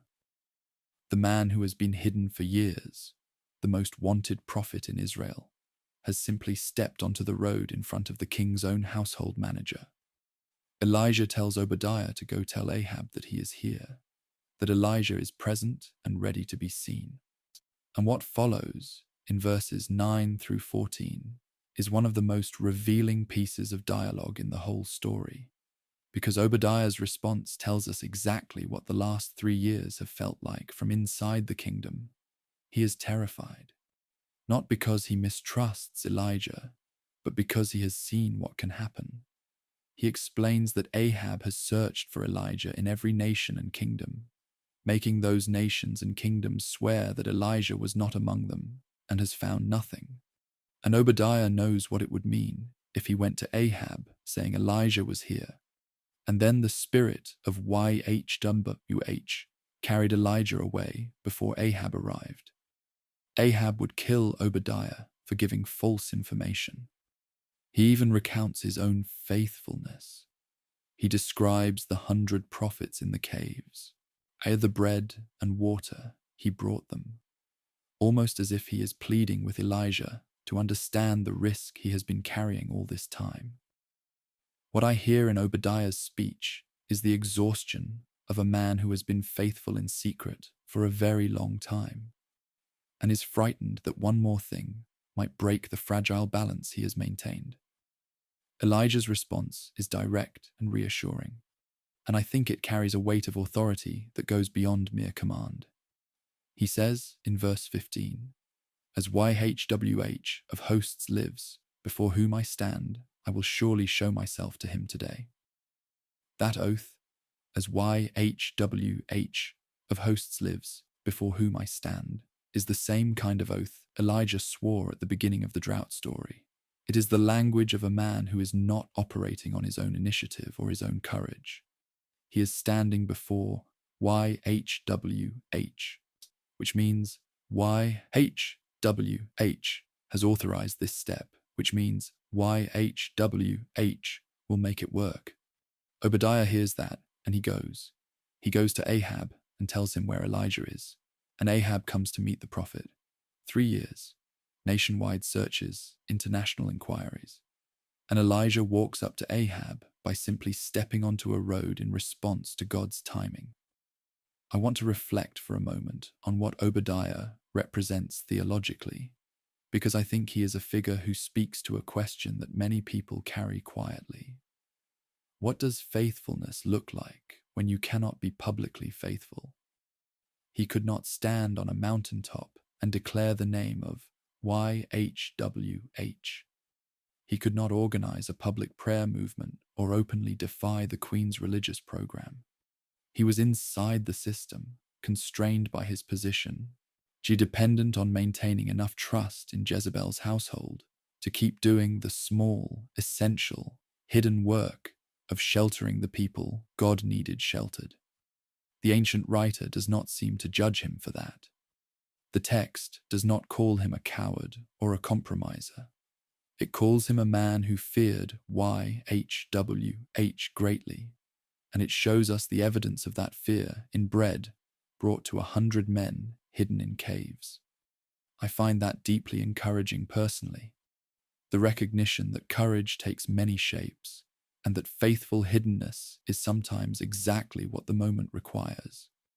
As Elijah and Obadiah part ways and Obadiah goes to find Ahab, I think it is worth sitting for a moment with the picture of those two caves.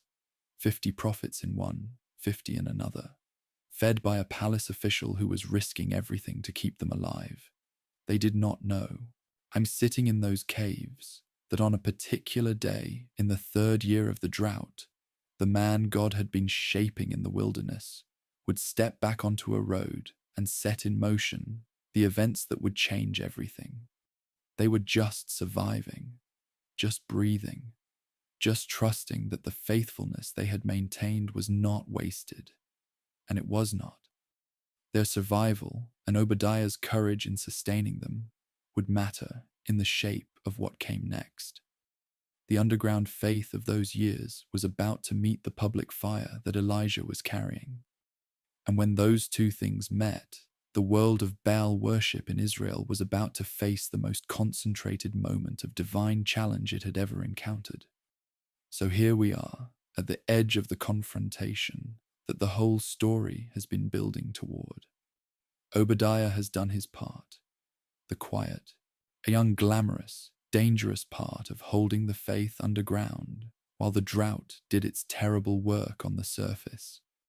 Now Ahab is coming, and the ancient text sets up what I think is one of the most perfectly constructed confrontations in all of biblical narrative.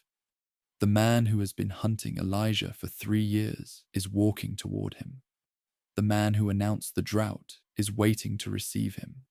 And the first thing out of Ahab's mouth, when he sees Elijah, tells you everything you need to know about how a powerful person responds when confronted with the consequences of their own choices. That exchange, and everything that follows from it on a mountaintop called Carmel, is where we are headed next. Let me set this scene for you carefully, for you. Because the words exchanged in this moment have been remembered and studied for nearly 3,000 years, and I think they deserve to be felt before they are analyzed.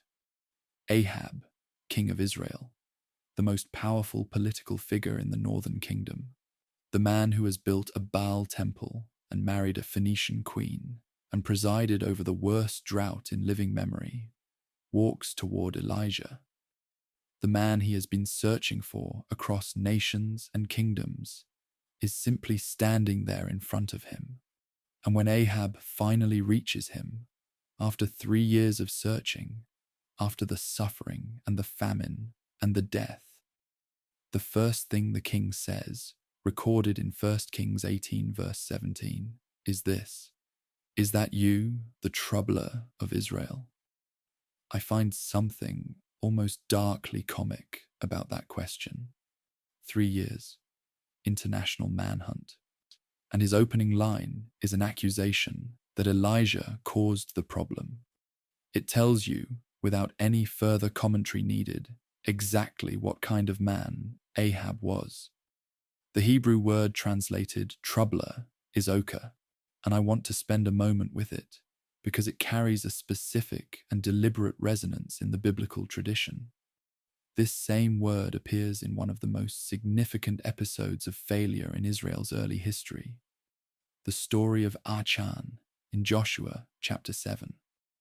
After the conquest of Jericho, a man named Achan secretly took items that had been consecrated to God, violating the holy ban, and his action led to Israel's defeat in battle and the death of soldiers.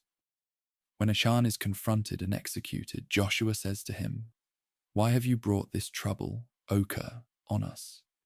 The word is used again in 1 Chronicles 2, verse 7, where Achan is literally called the troubler of Israel.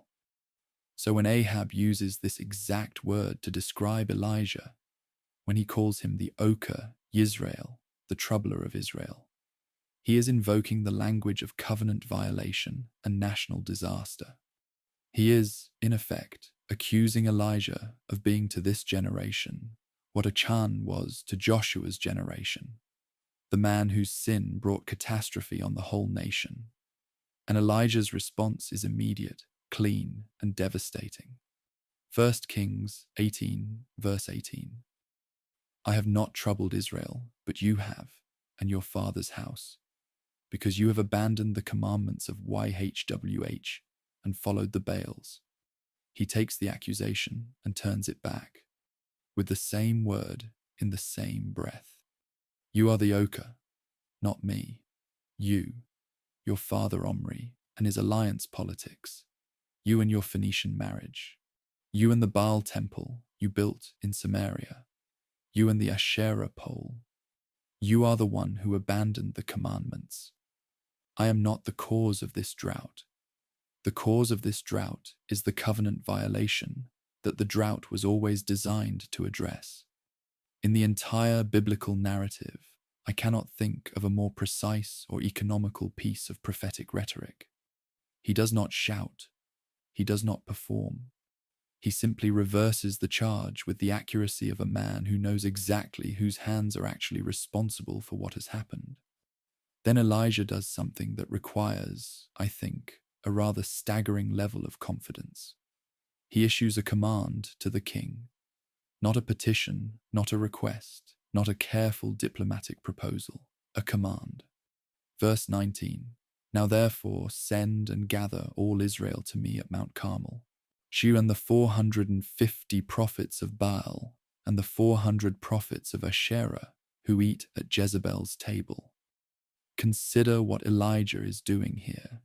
He is a single man, a fugitive who has been hiding for 3 years, standing in front of the sovereign of the northern kingdom. And he is telling that sovereign to convene a national assembly. He is dictating the terms of the next engagement as though he is the one in authority and Ahab is the one who needs to comply. The scholar Walter Brueggemann, in his commentary on this passage, describes this as one of the clearest examples in the Hebrew Bible of prophetic authority operating completely independently of political power.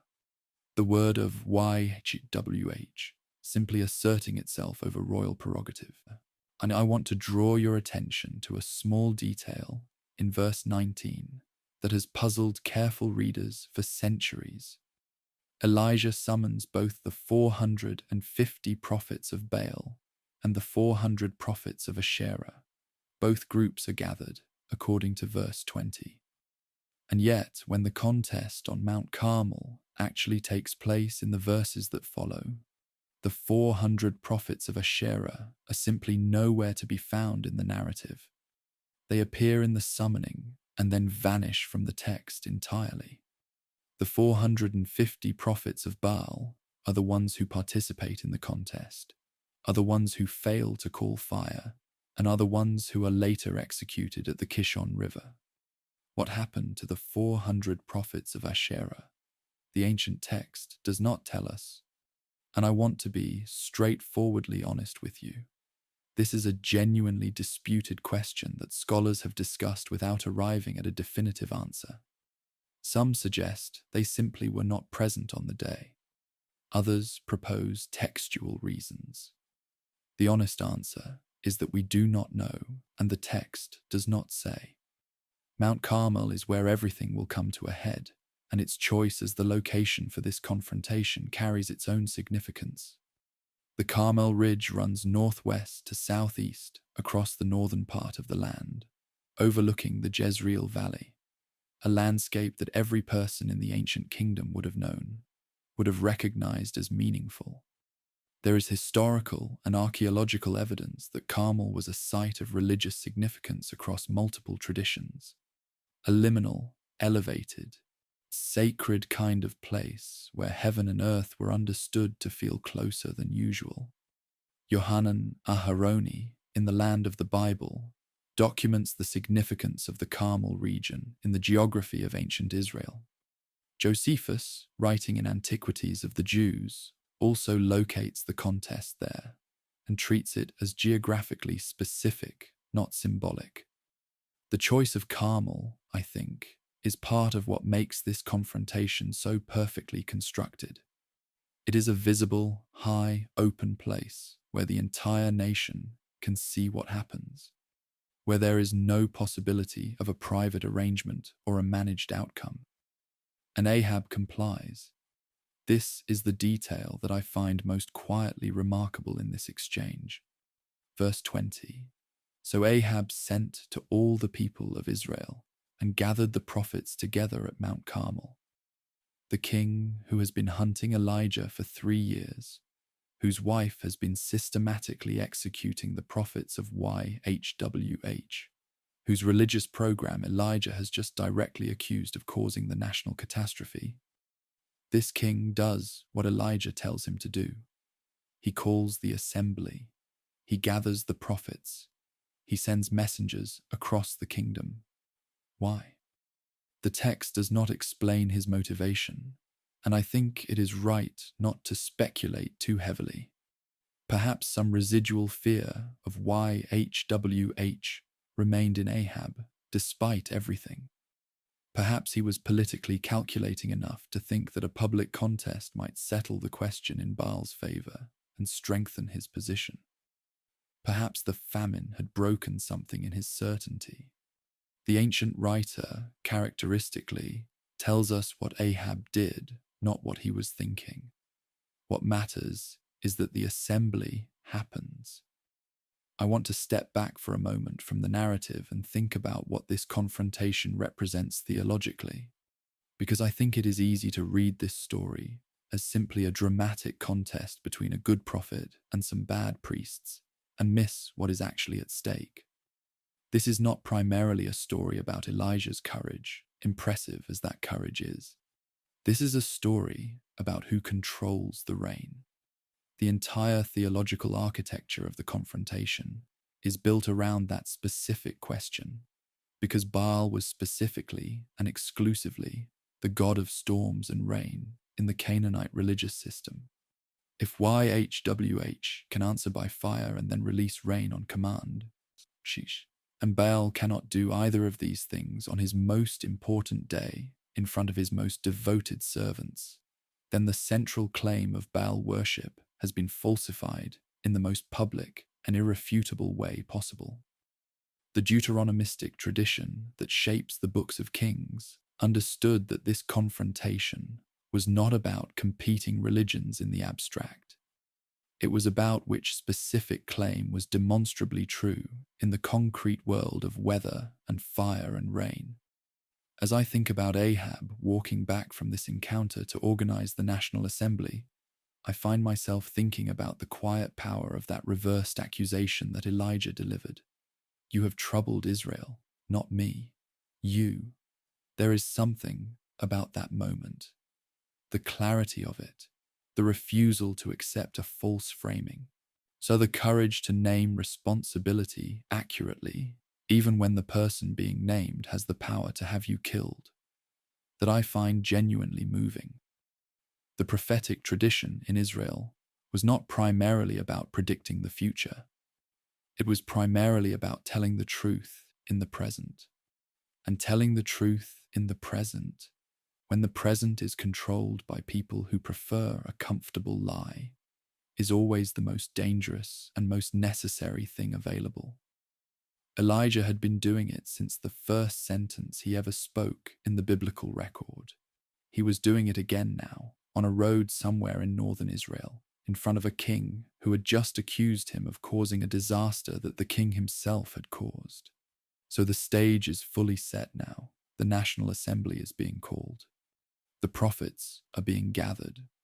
All 450 of them from Baal's ranks, plus, however it happened, the 400 of Asherah. Mount Carmel is waiting, high and open and visible, with the Jezreel Valley stretched out below it and the Mediterranean glinting on the horizon to the west. Everything that has happened since that first sentence in Ahab's court, the ravens, the brook, the widow's flower, the dead boy breathing again, the 3 years of drought, all of it has been moving toward this moment.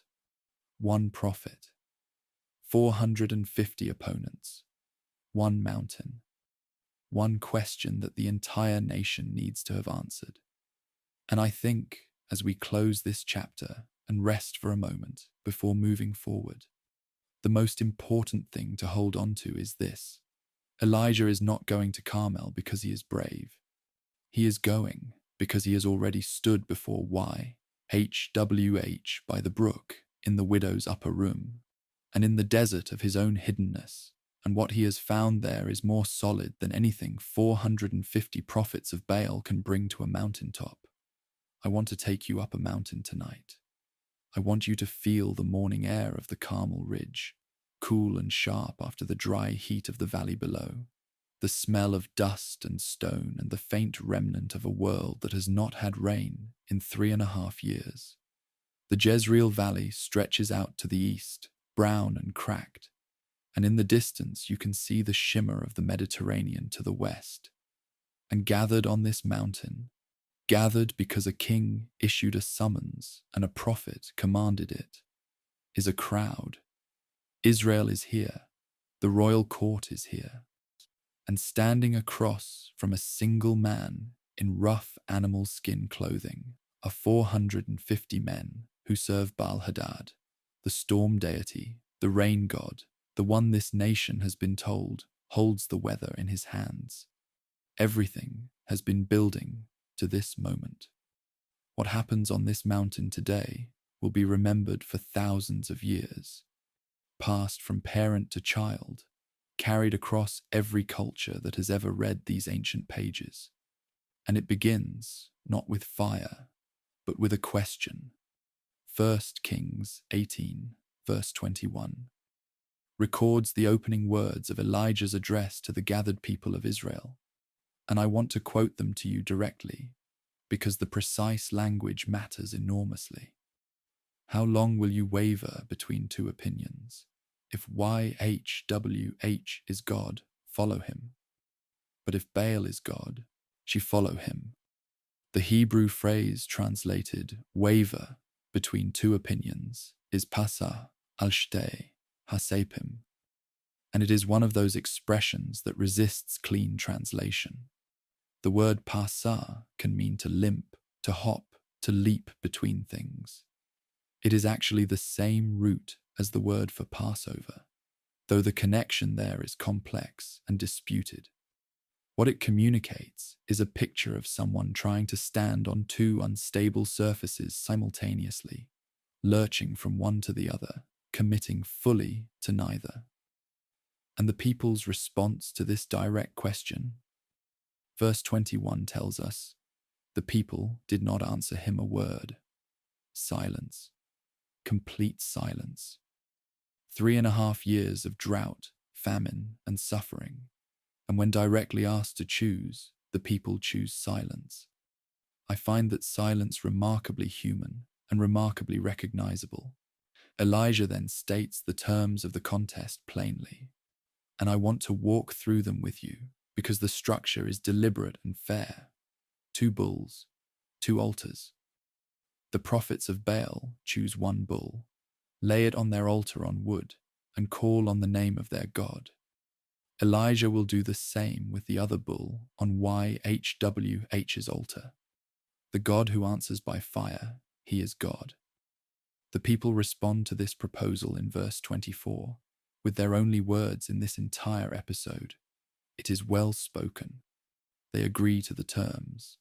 And then the contest begins.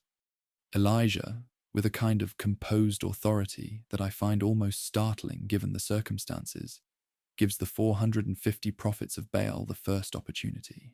He tells them to choose a bull first, prepare it first, call on their God first, because there are more of them, he says. From morning until noon, 450 prophets cry out, "O Baal, answer us." The text describes their ritual, calling out, performing a kind of limping dance around the altar, and records the heavens' response in the quietest possible way in verse 26. But there was no voice, and no one answered. Then, at noon, something happens that I have always found simultaneously jarring and darkly brilliant. Elijah begins to mock them, not gently, not diplomatically. Verse 27. Cry aloud, for he is a god. Either he is musing, or he is relieving himself, or he is on a journey, or perhaps he is asleep and must be awakened. Now, I want to be honest with you about how shocking this is in its original cultural context. Elijah is suggesting, with deliberate public ridicule, that the most important deity in Israel's current state religion might simply be distracted or busy with bodily functions, or traveling, or asleep. This is not gentle theological disagreement. This is aggressive, pointed, culturally sophisticated mockery designed to strip away the psychological authority that Baal worship held over the people watching. The scholar Mordecai Kogan, in his Anchor Bible commentary on 1 Kings, notes that Elijah's taunts here track remarkably closely with the kinds of ridicule the Hebrew prophets employed against foreign deities. Not casual insults, but targeted demolitions of the specific claims those deities made. And the prophets of Baal respond to Elijah's taunting by intensifying their activity. Verse 28 tells us they cried out louder and cut themselves with swords and spears, as was their custom until blood flowed from them. I want to note here that this detail, the self-cutting, the ritual bloodletting, is not something the biblical writer invented to make the Baal prophets look extreme. This practice is consistent with what we know from Ugaritic texts and other ancient Near Eastern sources about certain forms of Canaanite religious devotion. This was a recognized form of urgent petition in that tradition, extreme bodily expression of desperate need directed toward a deity. They were not performing for the crowd. They were doing what their tradition had taught them to do when everything depended on the answer. And verse 29 gives us the outcome in that same quiet, devastating way the ancient writer favors. But there was no voice, no one answered, no one paid attention. By evening, and after a full day, Baal has not moved. Now Elijah calls the people to come near. Verse 30. And what he does next is something I find deeply significant and worth taking time with. Before he prays, before he calls fire, before any of the dramatic climax of this episode, he does something quiet and restorative. He rebuilds the altar of YHWH that had been torn down, and he builds it from 12 stones. 1 stone for each of the 12 tribes of Israel. Not 10 stones for the northern tribes who are actually here on this mountain. Not 12 stones as a historical reference to a nation that no longer exists in its unified form. 12 stones, one for each tribe, named from Jacob, whose name, YHWH, changed to Israel. This altar is a declaration in stone before it is a call in prayer. Elijah is saying, this is not just a northern kingdom problem. This is all 12 tribes' God. This is the whole of Israel's story being brought back to the altar it abandoned. He arranges the wood, cuts the bull, lays it on the altar. And then he does something that reads almost like deliberate overkill in the most wonderful possible way. He orders 4 large jars of water poured on the offering and on the wood. Then he orders it done a second time. Then a third time, 12 jars of water total. So much water that the trench he had dug around the altar was full. This is precious water, remember. There has been no rain for 3.5 years. Water is life. Water is wealth.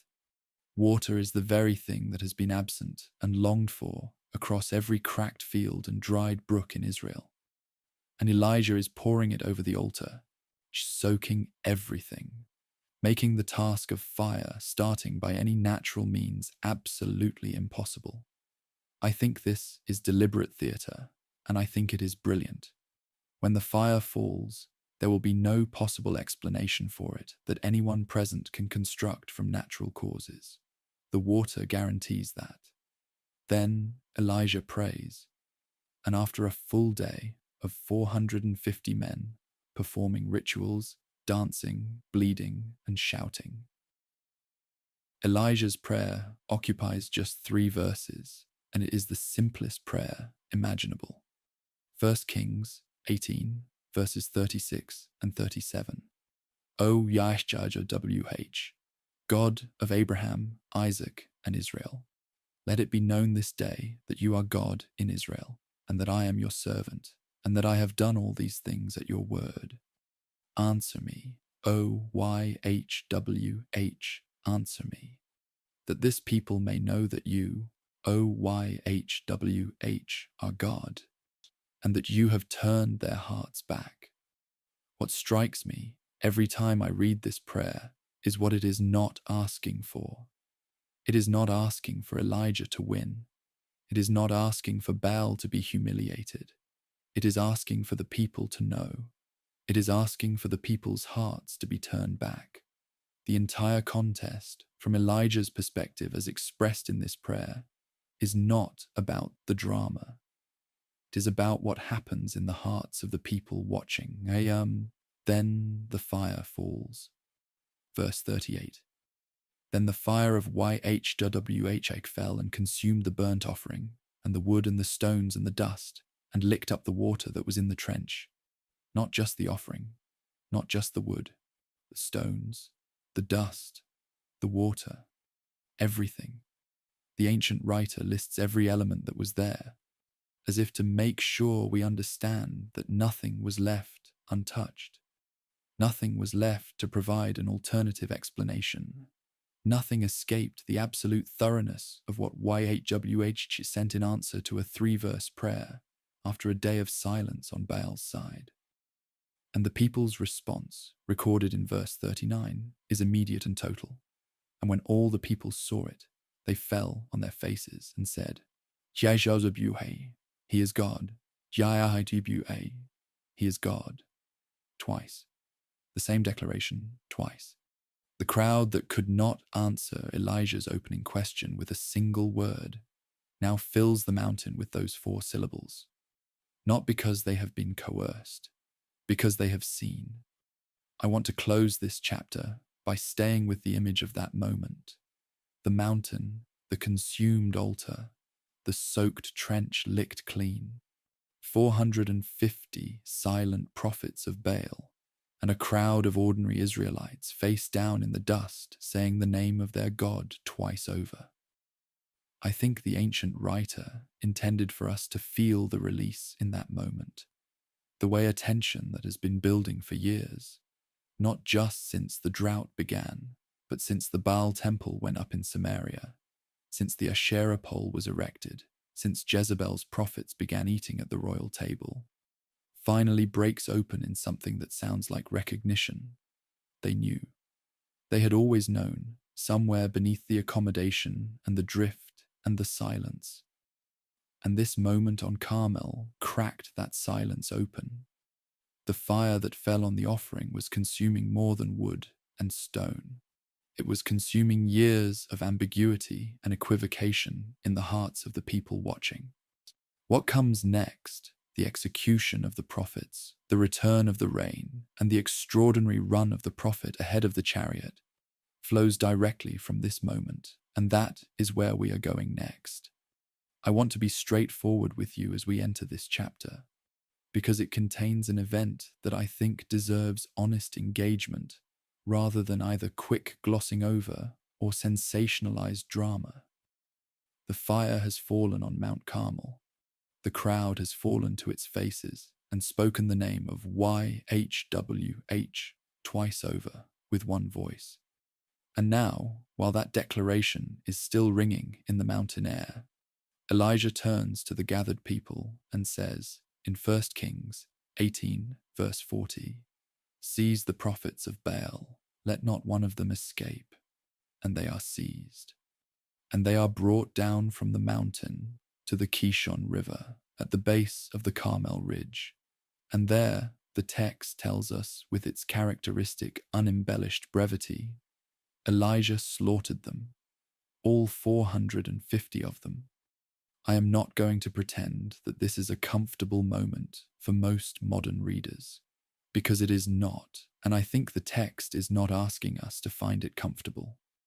It is asking us to understand it honestly in the world it actually came from. The theological and legal framework that underlies this execution is found in the book of Deuteronomy, chapter 13, verses 1 through 5. A passage that the ancient Israelites would have known as foundational covenant law. In that passage, the law of Israel stated clearly that a prophet who led the people to follow other gods, even a prophet who performed signs and wonders, was to be put to death. The reasoning given is explicit. He has spoken rebellion against YHWH, your God, who brought you out of the land of Egypt and redeemed you out of the house of slavery. This was not a law invented for the convenience of the Carmel story. This was a standing legal provision within the covenantal framework of ancient Israel, one that had been in place for generations. Elijah was not acting on personal vengeance or arbitrary cruelty. He was, in the framework of his own tradition and law, carrying out the prescribed consequence for the most serious category of religious crime his society recognized. Understanding that does not make it easy for modern readers, and it should not entirely do so, but it does place it in its actual context rather than outside of it. The Kishon River runs along the base of the Carmel Range and flows northwest toward the Mediterranean. It is a real river in a real place, and the historical records of that region, as the scholar Yohanan Aharoni documents in the Land of the Bible, confirm that the Jezreel Valley through which it flows has been a site of significant historical events from very early times. It is worth noting that the Kishon appears earlier in the biblical narrative. It is the river beside which Deborah and Barak defeated the Canaanite general Sisera in the book of Judges, chapter 4. There is a pattern in the biblical imagination of this particular geography as a place where the struggle between Israel's covenant identity and the surrounding cultures has repeatedly come to a decisive point. The ancient writers were likely aware of this layering, and the choice of the Kishon as the site of the prophet's execution connects this moment to a longer history of Israel's defining conflicts.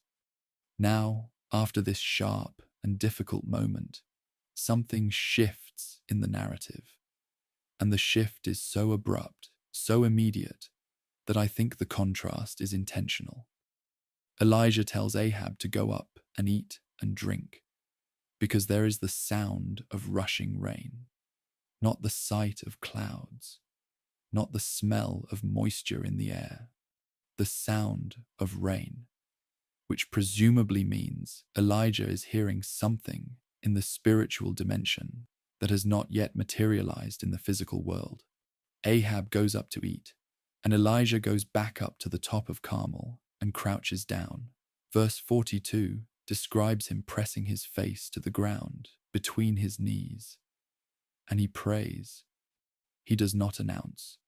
He does not command. After the fire from heaven, after the public triumph, after the execution at the river, the prophet goes back up the mountain and prays with his face in the ground. There is something about that posture that I find deeply moving. The great public prophet retreating into a position of total physical humility to ask for the rain that he himself announced 3.5 years ago.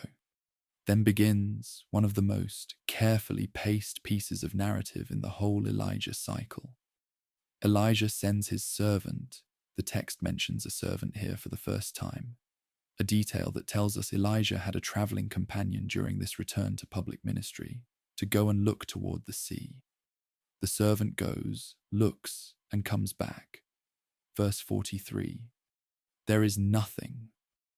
Elijah tells him to go again.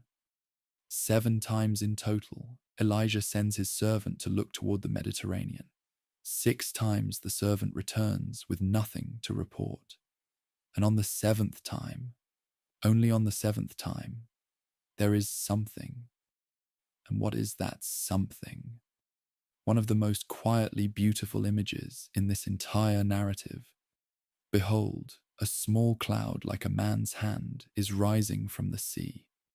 A cloud the size of a human hand, that is all. After 3.5 years of barren sky, the first evidence of what is coming is a cloud so small that a man's hand held at arm's length could cover it. I find the theology embedded in this 7-fold sending remarkably rich and human. Elijah is not receiving an instant answer. He has just called fire down from heaven, has just seen the most dramatic single-event vindication of YHWH's power in the entire biblical narrative up to that point. And now he is sending a servant to look at the sky 7 times. The number 7 in the biblical tradition carries a sense of fullness and completion. On the 7th sending, the completion comes. But the point, I think, is not simply numerological. The point is that even after Carmel, even after the fire, even after everything, Elijah still has to keep praying and keep waiting. The most spectacular moment of prophetic ministry in his career does not exempt him from the need to persist in prayer for what God has already promised. The cloud the size of a man's hand is the reward for 7 sendings, not for 1. I think that is worth sitting with quietly. The response to that small cloud is immediate and dramatic. Verse 44. Elijah tells his servant to tell Ahab to prepare his chariot and go down before the rain stops him. And verse 45 describes what happens with those wonderful telescoping words. And in a little while the heavens grew black with clouds and wind, and there was a great rain. That small hand-sized cloud became a sky-filling storm in what the text calls a little while. The sky that had been silent for 3.5 years released everything at once. The drought was over. The judgment was complete. The covenant had been honored in both directions, in the withholding and now in the giving. And here is the final detail of this chapter, which I think is meant to be both a surprise and a kind of triumphant exclamation point on the entire day. And Ahab rode and went to Jezreel, and the hand of YHWH was on Elijah, and he gathered up his garment and ran before Ahab to the entrance of Jezreel. Elijah ran faster than the chariot. The prophet, in his rough animal skin clothing, outran the royal horses on the road from Carmel to Jezreel. That is an extraordinary thing to record, and the ancient writer records it plainly, without embellishment, as simply another thing that the hand of YHWH made possible on this extraordinary day. The scholar Mordecai Kogan notes in his Anchor Bible commentary that this detail would have been understood by ancient readers as a sign of divine empowerment. The hand of YHWH, which the text explicitly mentions, enabling something physically beyond ordinary human capacity. I think it is also a final image of the day's strange order of things. The king in his royal chariot, returning to his palace, and ahead of him, arriving first, the prophet from Gilead in his leather belt and hairy cloak. The prophet does not follow the king today. He leads. Now let me reflect honestly on the moral weight of this chapter, because I think intellectual honesty requires it. The execution of the 450 prophets of Baal is a passage that has troubled sensitive readers across centuries, and that trouble is not misplaced. The New Testament itself, in Luke chapter 9, verses 54 through 55, records an episode where Jesus' disciples, James and John, looking at a village that has refused to receive Jesus, ask, "Lord, do you want us to call fire down from heaven to consume them, just as Elijah did?" And Jesus rebukes them. He does not say Elijah was wrong in his context, but he makes clear that calling fire on people is not a model for his disciples to emulate in their context. The event at Carmel is part of a specific covenantal and historical moment in ancient Israel's life. It is descriptive of what happened, and it is embedded in its own legal, theological, and historical framework. But it is not a template for how we are meant to treat our opponents today. I think honoring the text means being honest about both of those things simultaneously. So here we are, at the end of a day unlike any other in the long story of ancient Israel's prophets. Fire has fallen on a water-soaked altar. A crowd has said the name of their God with one voice. A river has run red. And now the sky that Baal was supposed to own, has opened and released 3.5 years of withheld rain onto a parched and exhausted land. Elijah is running ahead of Ahab's chariot in a downpour, the hand of YHWH on his back, the sound of rain all around him, Jezreel visible in the distance. It seems like the story should end here, with this image of triumph and vindication and restored reign. It seems like after a day like Carmel, nothing could shake this man. And yet, and this is perhaps the most important and yet in the entire narrative, what happens in the hours after his arrival at Jezreel will bring Elijah lower than he has ever been, because one message from one woman is about to change everything. And that is exactly where we find ourselves in the chapter that follows. I want to stay close to you as we enter this chapter, because what we are about to look at together is something the ancient writers had the courage to record without flinching, without sanitizing, without wrapping it in easy theological comfort before they let you feel it. We have just watched Elijah call fire from heaven, outrun a royal chariot in a downpour, and preside over the end of a 3.5-year drought. By any measure of dramatic achievement, the man is at the absolute peak of his ministry. And then, within what the narrative suggests is a matter of hours, he is under a broom tree in the wilderness, alone, telling God he wants to die.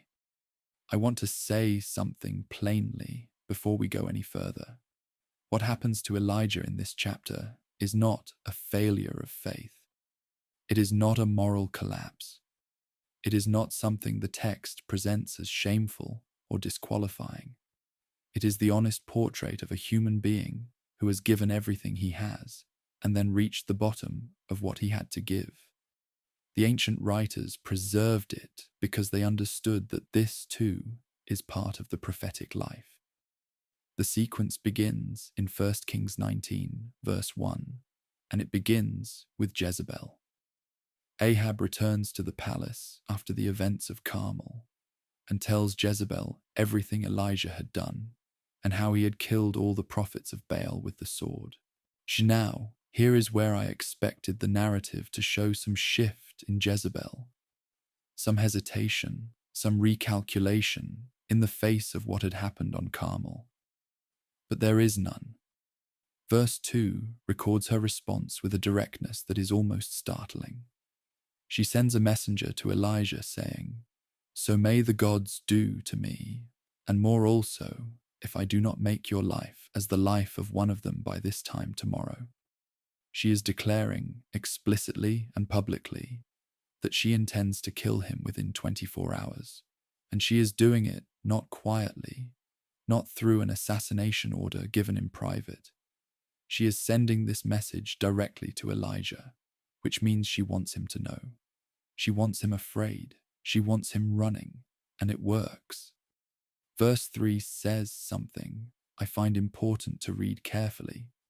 Then he was afraid, and he arose and ran for his life. He was afraid.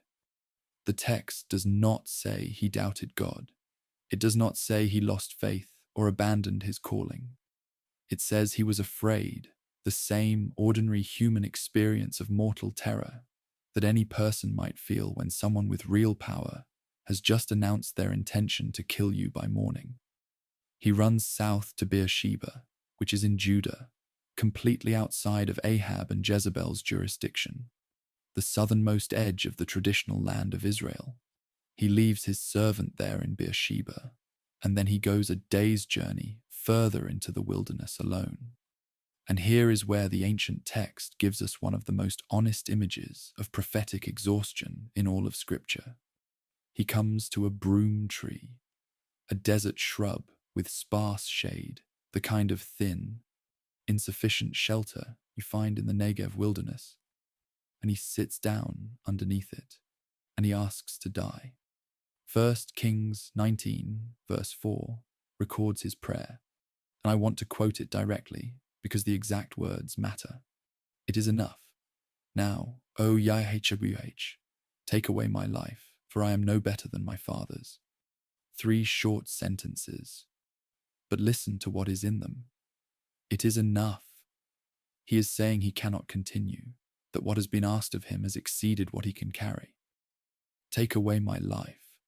This is a direct request for death, spoken to the God he serves, with no theatrical distance around it. I am no better than my fathers. And here is something particularly revealing. He is not saying he failed to achieve the miracles. He is expressing a kind of despair about himself, a collapse of any sense of special significance or calling. The fire fell, the rain came, and somehow, in the aftermath of all of that, Elijah finds himself in a desert, believing that he is no more than any ordinary person who ever lived and died without changing anything that lasted. This is the psychology of profound burnout, and the ancient writers render it with remarkable precision. What happens next is, I think, one of the most quietly beautiful passages in the entire Hebrew Bible, and I want to walk through it slowly with you. God does not appear. God does not speak a word of rebuke or correction or explanation. No angel arrives with a theological lecture about how Elijah should be feeling differently given what just happened on Carmel. What happens is this. Verse 5 says that as Elijah lay down and slept, he had run himself into such a state of exhaustion that he simply lay down and slept under the broom tree. An angel touched him, just touched him, and said, in the gentlest possible terms recorded in verse 5, "Arise and eat." Elijah looks up, and there beside his head is a cake baked on hot coals and a jar of water. He eats, he drinks, and then he lies down again. No sermon, no correction, no requirement that he first articulate what went wrong or what he should have done differently. Just food and water and the permission to sleep again. Just the most basic material provision offered to a body that has nothing left. The angel comes a second time in verse 7 and touches him again. And this time, the words are slightly different. Arise and eat, for the journey is too great for you. I want you to notice what those words do and do not say. They do not say, the journey is too great for you, but you should try anyway. They do not minimize the difficulty by telling Elijah he simply needs to adjust his attitude. They say the journey is too great for you, full stop. And then they offer food and water in response to that fact. What strikes me as theologically extraordinary about this exchange is that God, through the angel, is acknowledging the reality of Elijah's exhaustion rather than arguing with it. The journey is too great for you. Yes, that is true. Here is bread. Here is water. Now eat. The provision is calibrated not to Elijah's spiritual achievement, but to Elijah's actual need. And that, I think, she reveals something important about how this God treats the people who serve him when they reach the end of themselves. Strengthened by that food, the text is plain that the supernatural provision is what sustains him for what comes next. Elijah travels 40 days and 40 nights to Horeb, the mountain of God. That number, 40, is one of the most loaded numbers in the entire Hebrew biblical tradition. Moses spent 40 days on Sinai receiving the law. Israel wandered 40 years in the wilderness. The flood of Noah lasted 40 days.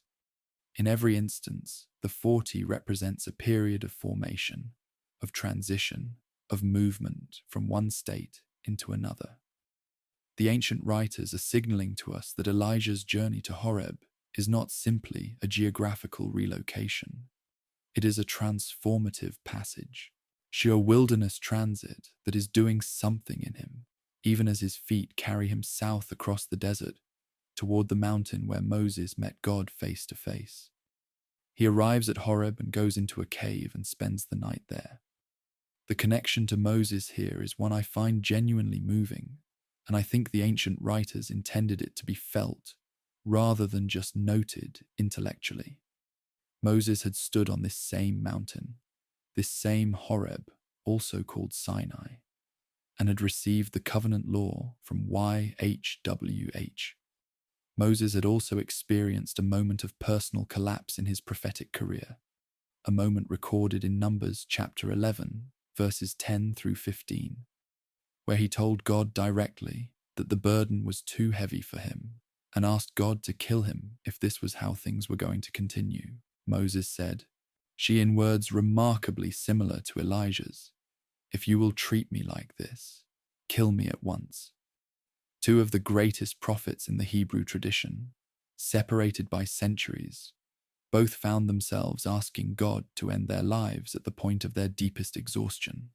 The scholar Abraham Heschel, in his profound work, The Prophets, writes about the prophetic consciousness as carrying an immense weight, the burden of standing between the divine demand and human reality. And I think both Moses and Elijah are showing us, honestly, what that weight eventually costs. What I want to gently offer for your reflection as we close this chapter is something that I think the narrative is quietly insisting on throughout this passage. God does not withdraw from Elijah in his collapse. He does not reassign the prophetic mantle. He does not appear in this passage as disappointed or frustrated or in any way diminished in his commitment to this man who is lying under a broom tree asking to die. He sends food, he sends rest, he sends food again. And then he draws Elijah toward the mountain, where the most intimate divine encounter of the entire story is about to happen.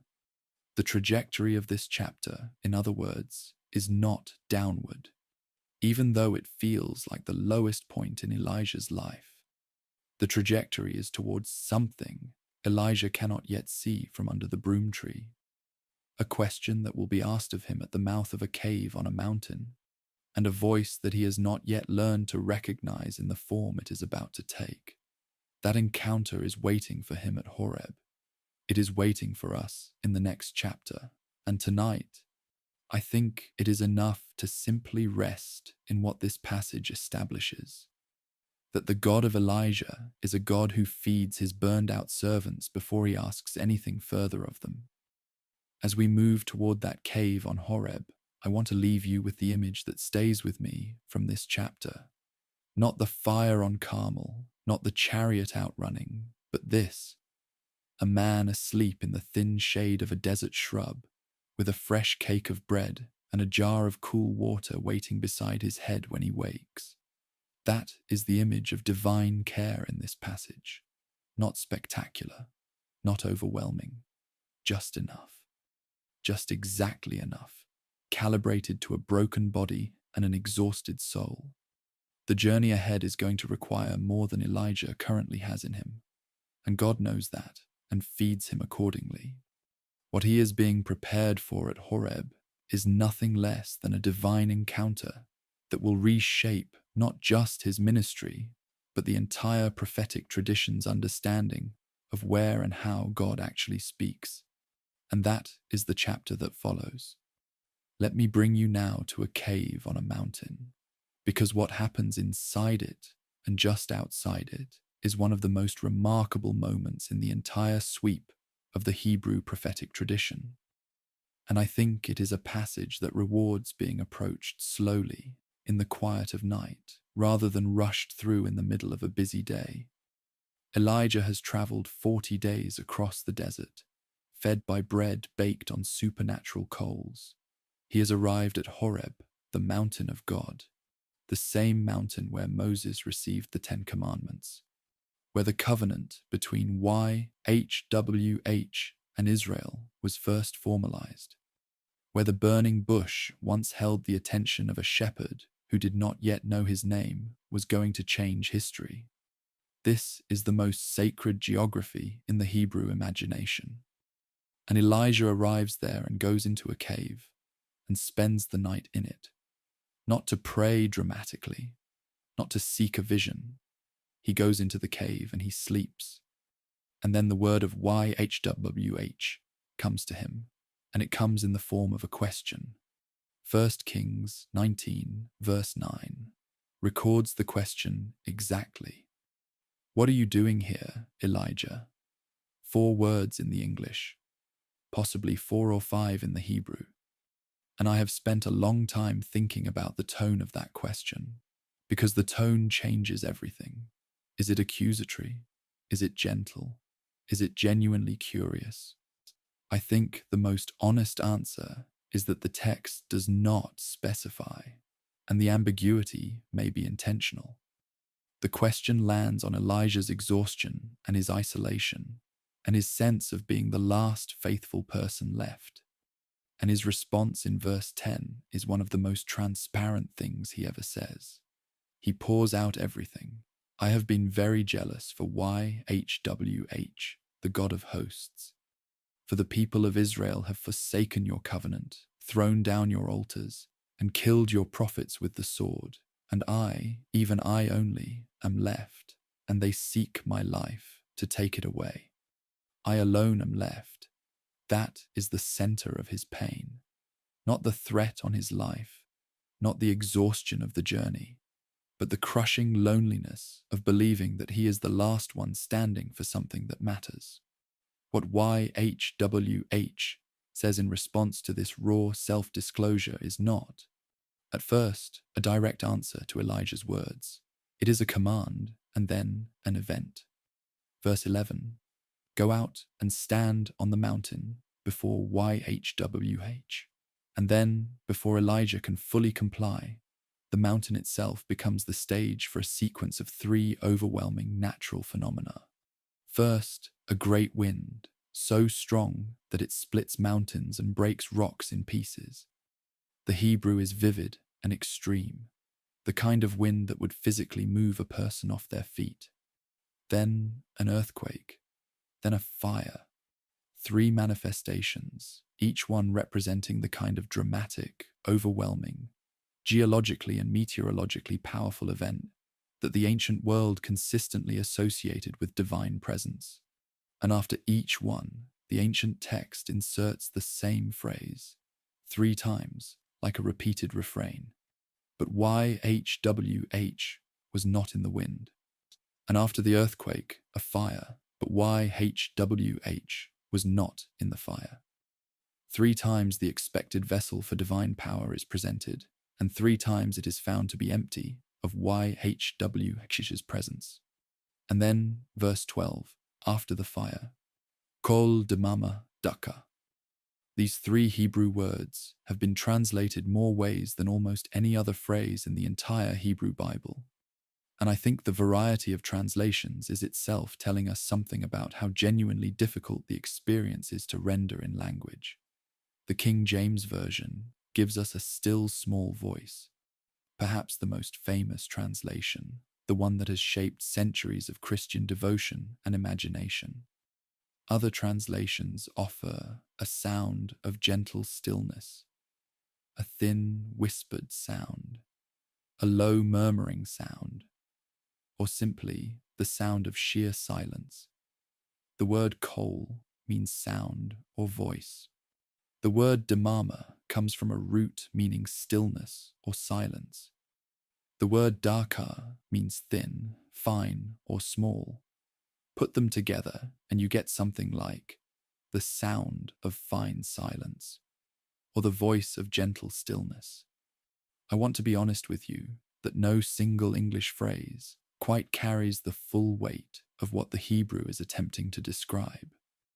What the text seems to be pointing toward is an experience of divine presence that is the opposite of everything that just happened, opposite of wind, opposite of earthquake, opposite of fire, and yet somehow more present, more real, more God than any of those things. Elijah's response to this still small voice is immediate and physical. Verse 13, and when Elijah heard it, he wrapped his face in his cloak and went out and stood at the entrance of the cave. He covers his face. In the Hebrew tradition, covering one's face in the presence of divine encounter is a gesture of reverence before something that cannot be directly looked upon. Moses had done it at the burning bush in Exodus chapter 3, verse 6. Elijah's body knows before his words catch up that something genuinely divine is happening at the mouth of this cave. He goes to the entrance, not all the way out, but to the threshold. And he stands there, face covered, in the silence. And then the voice comes again, asking the exact same question it asked inside the cave. What are you doing here, Elijah? Word for word, identical to verse 9. The same question, repeated without variation. And what is remarkable, and what I find genuinely striking, is that Elijah's answer in verse 14 is also word for word identical to his answer in verse 10. Nothing has changed in his speech. The wind and the earthquake and the fire have not altered his self-report at all. He is still saying, I alone am left, and they seek my life. I want to sit with that for a moment, because I think it reveals something important about how this kind of divine encounter actually works in the biblical tradition. YHWH does not rebuke Elijah for repeating himself. YHWH does not say, but didn't you just see the wind and the earthquake and the fire? Didn't that change anything for you? The same question is asked, the same answer is given, and then, only then, YHWH gives Elijah 3 concrete assignments. Verse 15 through 16. Go back the way you came, go to the wilderness of Damascus, and when you arrive, anoint Hazael as king over Syria. Then anoint Jehu, son of Nimshi, as king over Israel. And anoint Elisha, son of Shaphat, as prophet in your place. 3 tasks. Specific, geographically precise, practically actionable. The God who showed up in silence gives Elijah not a mystical experience to carry home and contemplate, but a list of things to do when he gets up from the cave. That is, I think, one of the most psychologically wise things in the entire passage. And then, and this is the detail I want to make sure we do not rush past, YHWH adds one more thing in verse 18. He answers the central pain of Elijah's self-disclosure. The I alone am left that has been at the heart of his collapse since the broom tree in the wilderness.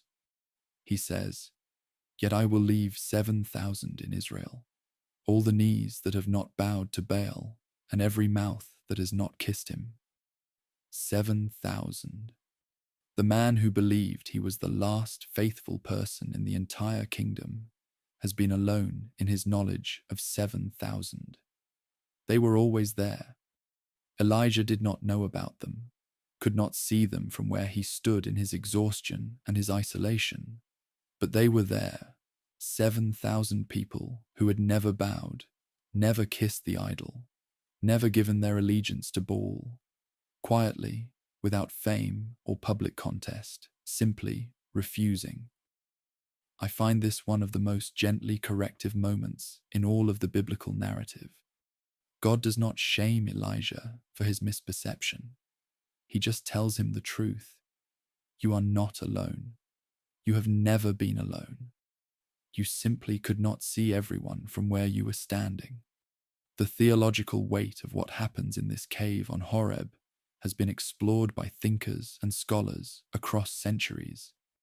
And I want to share with you one perspective that I find particularly beautiful.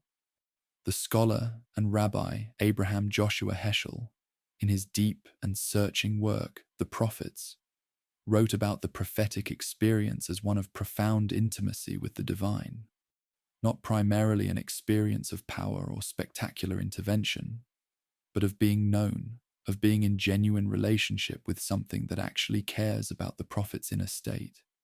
And I think what happens at Horeb is exactly that. The wind and earthquake and fire are not rejected as false or irrelevant. They are real phenomena. But YHWH is not in them in this moment for Elijah on this day. YHWH is in the thin silence. And what that says, I think, is that the form of divine presence is calibrated to what the person encountering it actually needs. Elijah has just come through the most spectacular divine fireworks display in the prophetic record. What he needs now is not more spectacle. He needs the voice that is small enough to hear in a cave when you have covered your face. Now, the connection to Moses that the ancient writers are building throughout this Horeb passage is worth spending a final moment with, because it enriches the whole episode. Moses, too, had stood on this mountain. Moses, in Exodus chapter 33, had asked to see God's glory, and YHWH had placed him in the cleft of a rock and covered him with his hand while his goodness passed by. The language of Moses's Sinai theophany and Elijah's Horeb theophany share enough structural similarity that no careful reader of the Hebrew text can miss the deliberate echo. The ancient writers seem to be saying, what happened to Moses on this mountain is happening again to Elijah on this mountain. The prophetic tradition has not ended. The direct divine encounter that defined Israel's covenant origins is still available, still real, still happening. But it has moved from the dramatic external display of wind and fire to the voice of gentle silence that requires not conquest but attentiveness, not spectacle but stillness, not the open hillside of Carmel but the threshold of a cave. I want to close this chapter by bringing you back to that image. Elijah, face wrapped in his cloak, standing at the entrance of a cave on the mountain where Israel's whole story with God began, listening to a sound that the ancient writers could only describe as silence that somehow speaks. He came to this mountain believing he was the last one left. He leaves it with 3 tasks: the knowledge that 7,000 have not bowed, and the experience of a divine presence that showed up not in earthquake or fire, but in the thing that comes after all of that, the quiet that remains when every overwhelming thing has passed. I think there is something here that is not just about Elijah. I think the ancient writers preserved this passage because they knew that people in every generation would arrive at their own version of the broom tree, their own version of the cave, their own "I alone am left."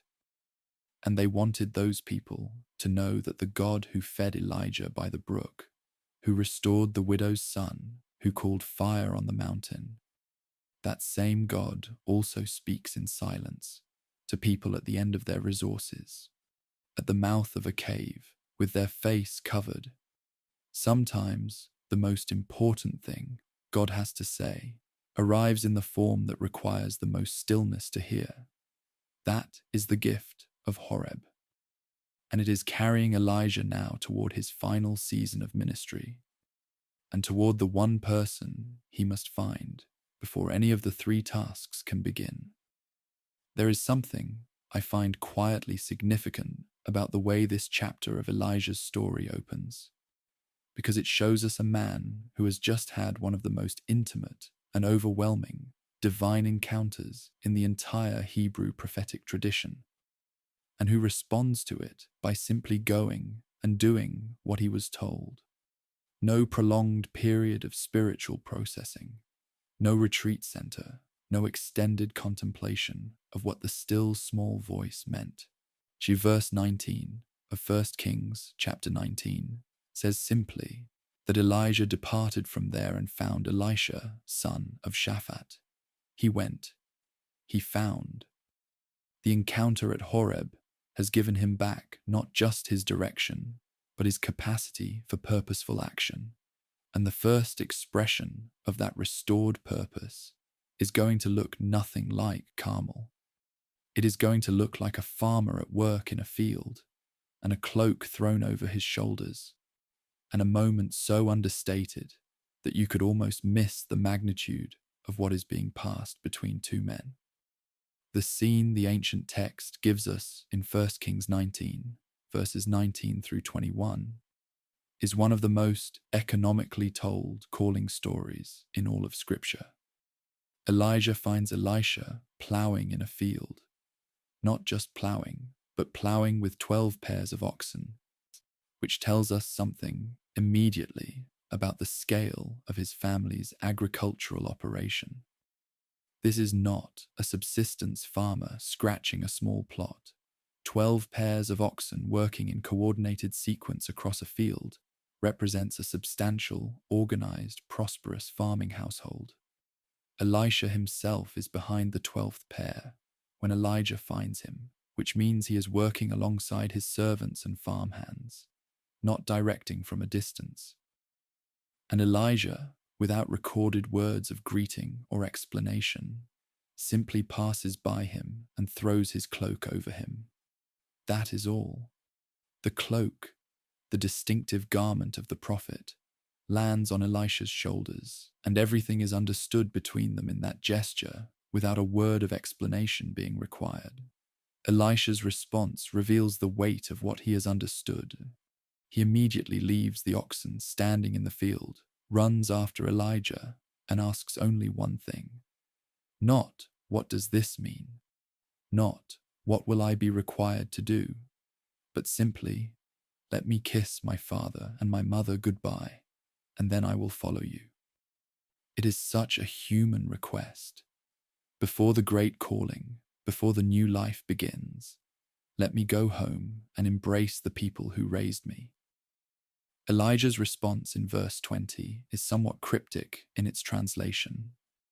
"Go back again, for what have I done to you?" But the meaning seems to be, "I am not holding you. Go." The call has been made. The response is yours to give freely. And what Elisha does next tells you everything about the completeness of his decision.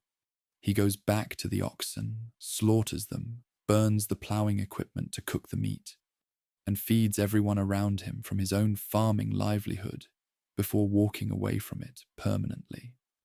The tools of his old life become the fuel for a farewell feast. It is a complete and irreversible act of departure.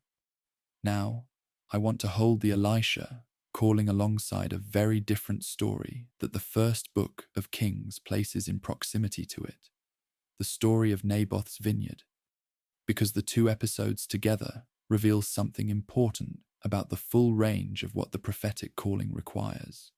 While Elijah is finding his successor and experiencing the renewal of his own purpose, the political world he operates in continues to generate exactly the kind of injustice that the prophetic voice exists to address. Ahab, we learn in 1 Kings chapter 21, wants a vineyard, not because he is starving, not because his kingdom lacks agriculture. He wants a particular vineyard owned by a man named Naboth the Jezreelite, because it is adjacent to the palace in Jezreel, and Ahab wants it for a vegetable garden. He offers to buy it or trade for it fairly, and Naboth refuses. Naboth's refusal, recorded in verse 3 of 1 Kings 21, is grounded in something much older than personal preference. He says to Ahab, forbid that I should give you the inheritance of my fathers. The word he uses, nahala, inheritance, is not simply a property term. In the ancient Israelite legal tradition, ancestral land was understood as a covenant inheritance, a portion of the promised land given by YHWH to each family in perpetuity. The book of Numbers, in chapter 36, verse 7, she makes this explicit. The inheritance of the children of Israel shall not transfer from tribe to tribe. Naboth was not being obstinate or commercially unreasonable.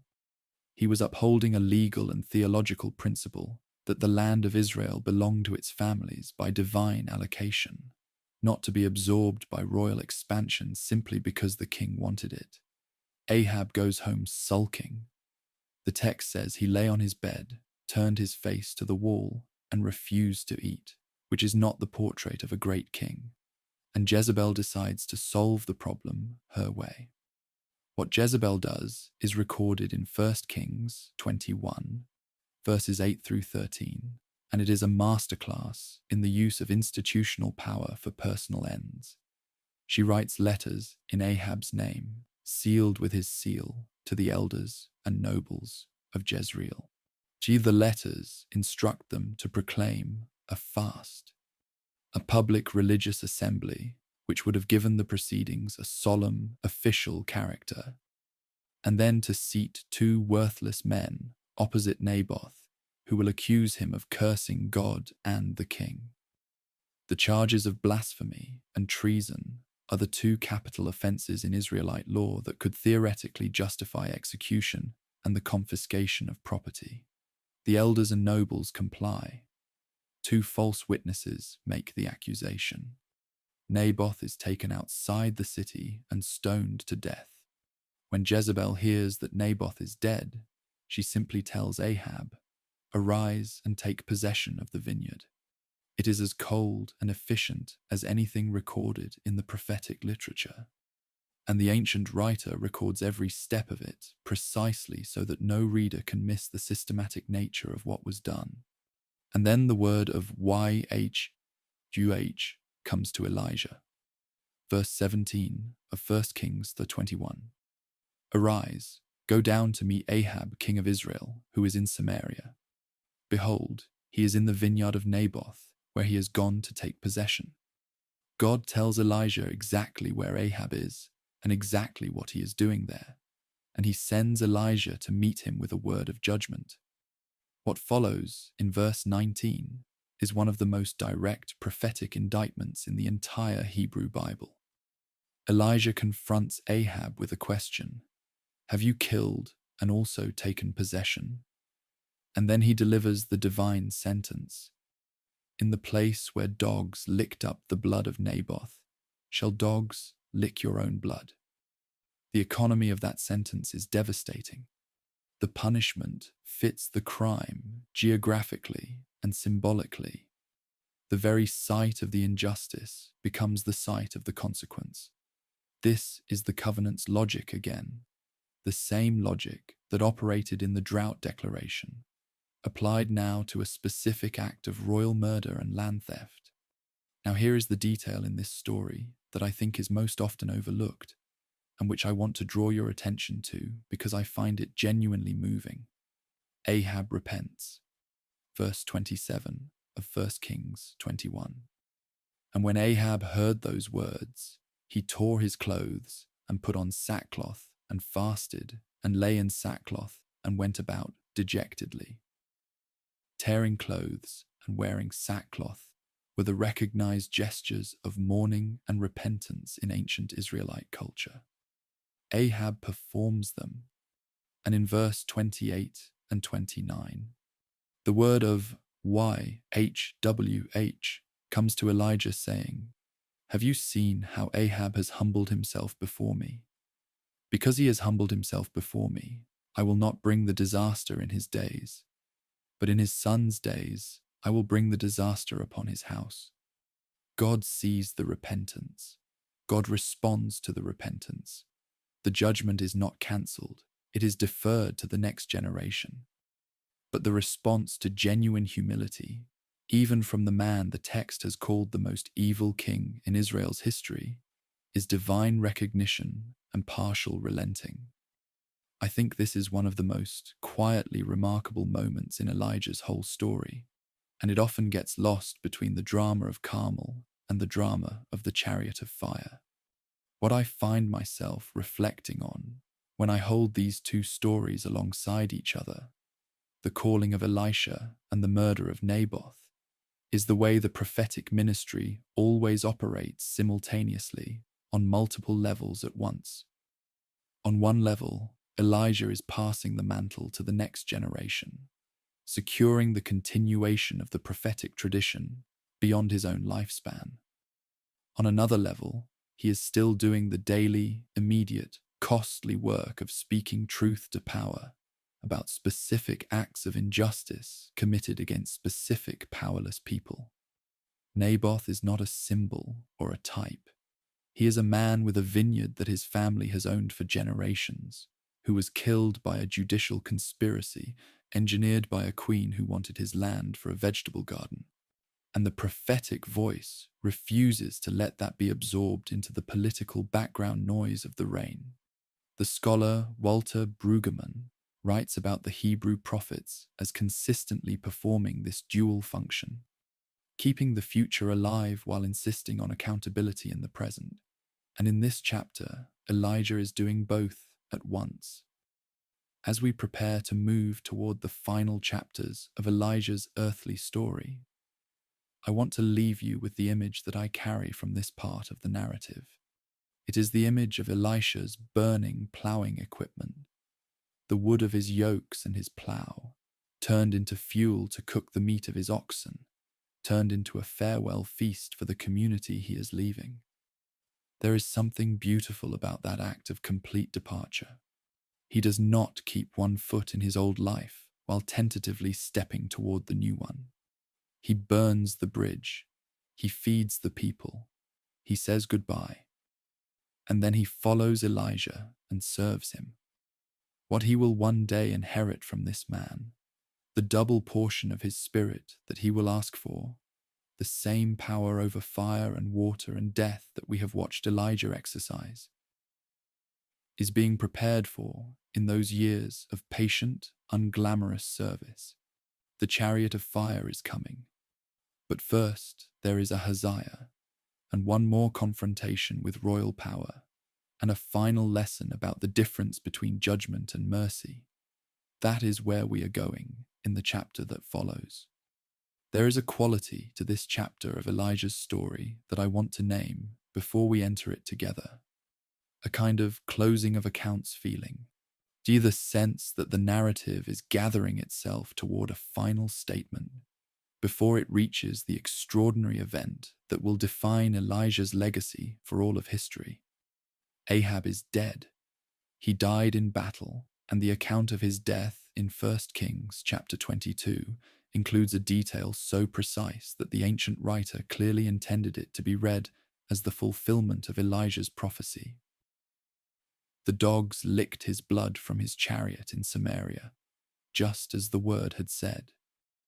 Now his son, Ahaziah, sits on the throne of the northern kingdom, and the text tells us in 1 Kings 22, verses 51 through 53, that he walked in the way of his father and his mother and served Baal and worshipped him, provoking YHWH to anger, just as his father had done. The apple, in this case, did not fall far from the tree, and within a short time of taking the throne, Ahaziah creates the situation that brings Elijah into his story in the most dramatic possible fashion. The event is almost darkly simple in the way the ancient text records it. 2 Kings chapter 1, verse 2. Ahaziah fell through the lattice in his upper chamber in Samaria and injured himself. We do not know the circumstances, whether it was an accident, a structural failure, something else entirely. The text does not explain. What it focuses on instead is what Ahaziah does after the fall. Rather than inquiring of YHWH, the God of Israel, whose prophets his mother had been systematically eliminating, he sends messengers to inquire of Baal-zebub, the god of Ekron. Now, Ekron was one of the 5 major Philistine cities, located in the southwestern coastal plain. And Baal-zebub, whose name can be translated as Lord of the Flies, was a deity associated with that city. I want to mention something interesting here from the archaeological record. The excavations at Tel Mikne, which scholars identify as ancient Ekron, uncovered a royal dedicatory inscription that confirms Ekron's existence as an important Philistine city in precisely this period. The place Ahaziah turned to was a real place with a real religious cult, and his turning to it was a deliberate choice to seek divine guidance from anyone other than YHWH. The word of YHWH intercepts this consultation before it can be completed. An angel of YHWH speaks to Elijah. The text simply says, the angel of YHWH appeared to him without further elaboration, and sends him to meet Ahaziah's messengers on the road with a counter-message. Elijah stops them and delivers the divine oracle in the plainest possible terms, recorded in 2 Kings 1, verses 3 and 4. Is it because there is no God in Israel that you are going to inquire of Baal-zebub, the god of Ekron? Therefore thus says YHWH, you shall not come down from the bed to which you have gone up, but you shall surely die. Note that question. Is it because there is no God in Israel? Because it is the same theological point that the whole Elijah narrative has been making from the very beginning, just applied to a specific and immediate situation. The God of Israel is present, available, willing to speak. Seeking guidance from Baal-zebub is not religiously neutral. It is a choice made in the face of available alternative, and it carries consequences. The messengers return to Ahaziah with this word, and Ahaziah immediately wants to know who this man is who intercepted them. Their description in verse 8 is the one I mentioned when we first discussed Elijah's appearance. A hairy man with a leather belt around his waist, and Ahaziah recognizes the description instantly. It is Elijah the Tishbite. The king, who has never met Elijah, personally knows him by his clothing. This detail tells us something about how Elijah's reputation had settled into the cultural memory of the northern kingdom. His appearance was as distinctive and recognizable as his words. Ahaziah's response to knowing it is to send a military delegation. A captain of 50 with his 50 men dispatched to bring the prophet to the king. And the captain's manner of address, when he finds Elijah sitting on top of a hill, reveals the problem immediately. He calls out, "Man of God, the king says, come down." This is not a request. This is a royal command. And the authority being invoked, the king says, is precisely the authority that Elijah has spent his entire ministry refusing to bow to. The fire that falls in this passage is one of those moments where I think we need to hold multiple things simultaneously, and I want to be as honest with you here as I know how to be. Elijah speaks to the captain of 50, verse 10. If I am a man of God, let fire come down from heaven and consume you and your 50. And the fire comes, all 51 of them consumed. The second captain arrives with his 50 and repeats essentially the same command. The same fire falls. The same outcome. 100 soldiers dead on a hillside in northern Israel. I'm not going to tell you this is easy to read, or that the moral weight of it is something to be glossed over quickly. It is not. The New Testament, as I mentioned in our earlier chapter, explicitly records Jesus rebuking his disciples for wanting to invoke this very event as a model. What I can say is that the ancient text frames these deaths as the direct consequence of a military unit attempting to compel a prophet of YHWH at royal command, treating prophetic authority as subordinate to royal authority, which is precisely the false ordering that Elijah's entire ministry has been challenging. The fire is not incidental. It is the same theological argument made through a different medium. And then the third captain arrives, and everything changes. This captain climbs the hill, approaches Elijah, and falls on his knees before him. Verse 13 records the posture explicitly, this act of submission and genuine humility. And his words are completely different from his predecessors. He says, "O man of God, please let my life and the life of these 50 servants of yours be precious in your sight." He does not say, "The king commands." He does not invoke royal authority at all. He says, "Your servants." And he uses the word please, which sounds small in English, but represents a genuine posture of supplication in the ancient text's moral economy. This captain understands something his two predecessors did not, that he is not dealing with a royal courtier who can be commanded, but with a man whose authority comes from somewhere the king cannot reach. And his understanding, expressed in his posture and his words, changes the outcome entirely. The angel of YHWH speaks to Elijah, "Go down with him. Do not be afraid of him." Verse 15. And Elijah goes. He descends from the hill, accompanies the captain to Ahaziah, and delivers the oracle face to face this time, the same oracle that the messengers had already carried back from the road. Thus says YHWH, "Because you have sent messengers to inquire of Baal-zebub, the god of Ekron. Is it because there is no God in Israel to inquire of his word? Therefore you shall not come down from the bed to which you have gone up, but you shall surely die." Verse 17 tells us simply that Ahaziah died according to the word of YHWH that Elijah had spoken.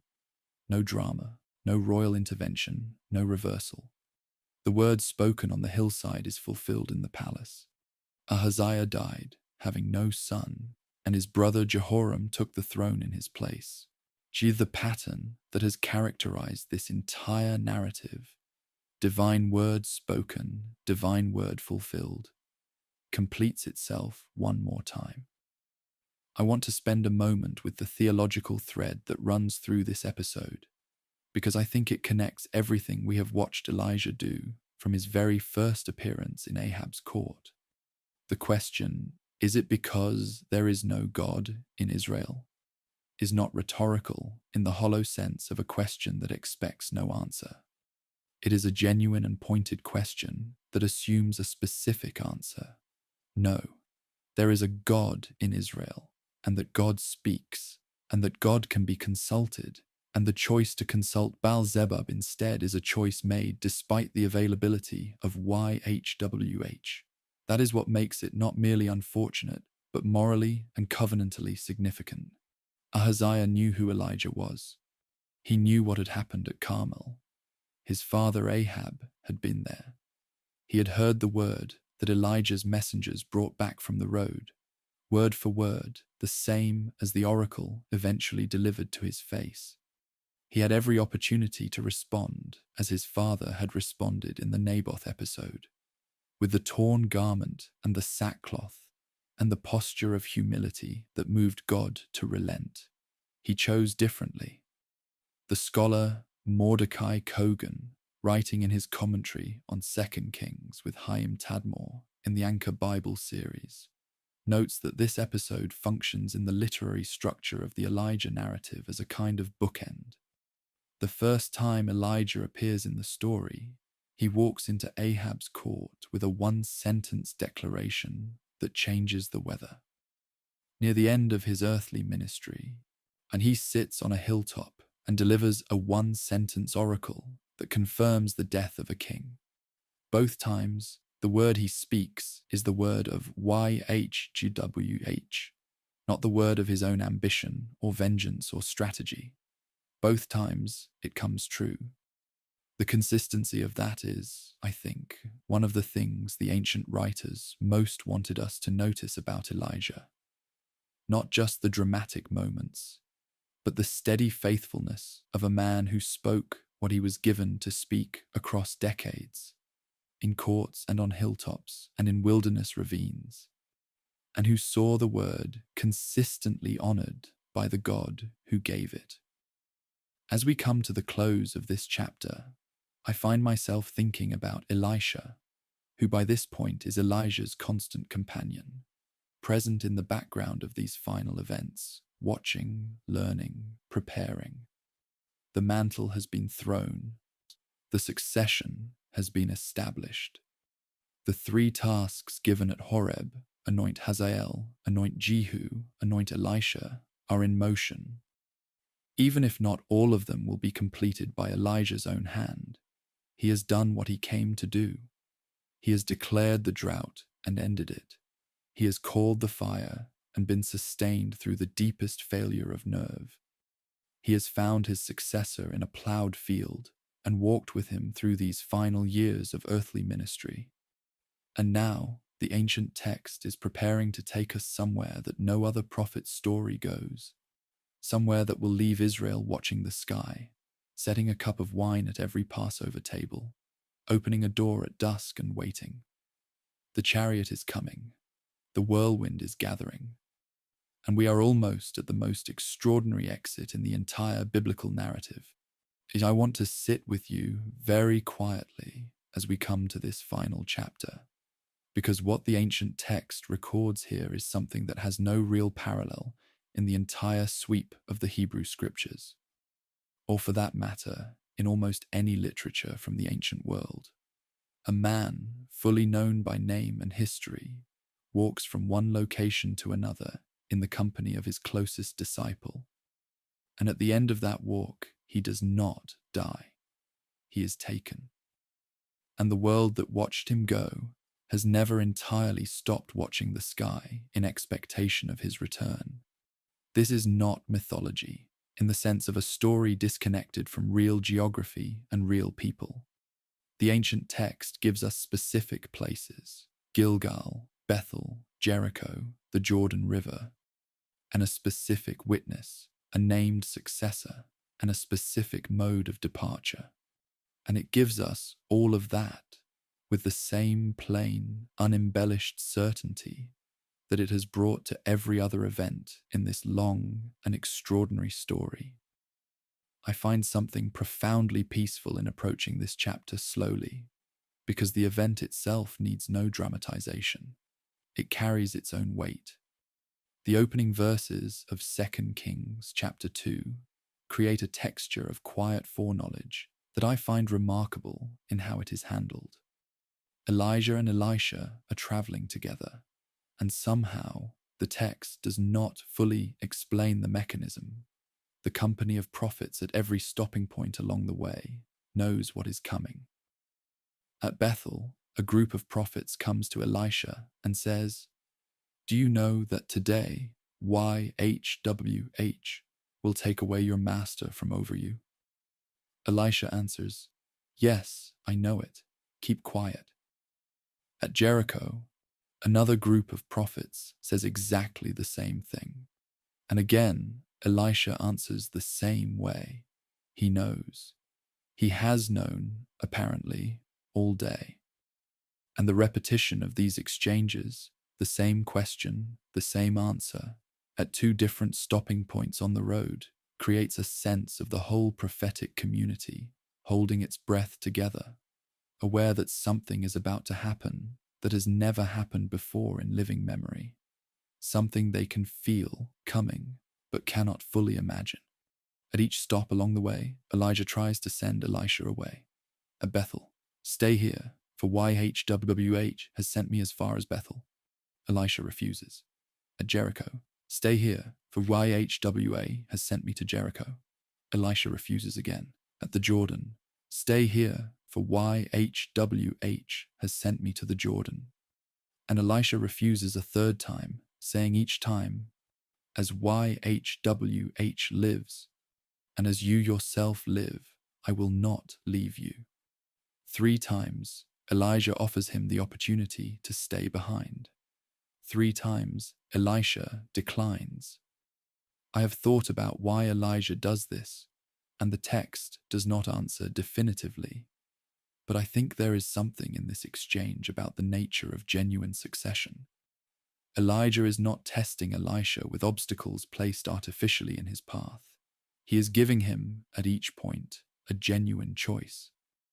And Elisha's refusal to take any of those exits is itself the proof that he has understood what the cloak on his shoulders meant in that field years ago. He is not following out of duty or obligation. He is following because he cannot imagine being anywhere else. Then they reach the Jordan River. And here the ancient text gives us something that deliberately and unmistakably echoes one of the most celebrated moments in Israel's entire national memory. Verse 8 of 2 Kings chapter 2. Elijah takes his cloak, rolls it up, strikes the water, and the water parts, to the right and to the left, and the two of them cross on dry ground.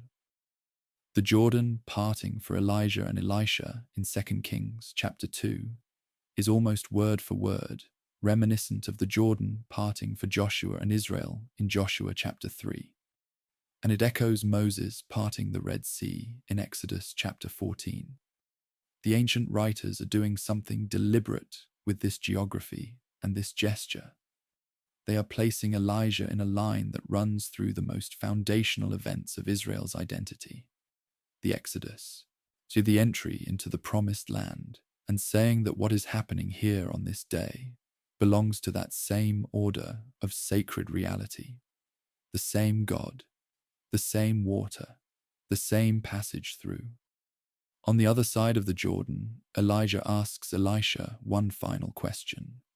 Verse 9, "Ask what I shall do for you before I am taken from you." And Elisha's answer, I think, is one of the most revealing things he ever says.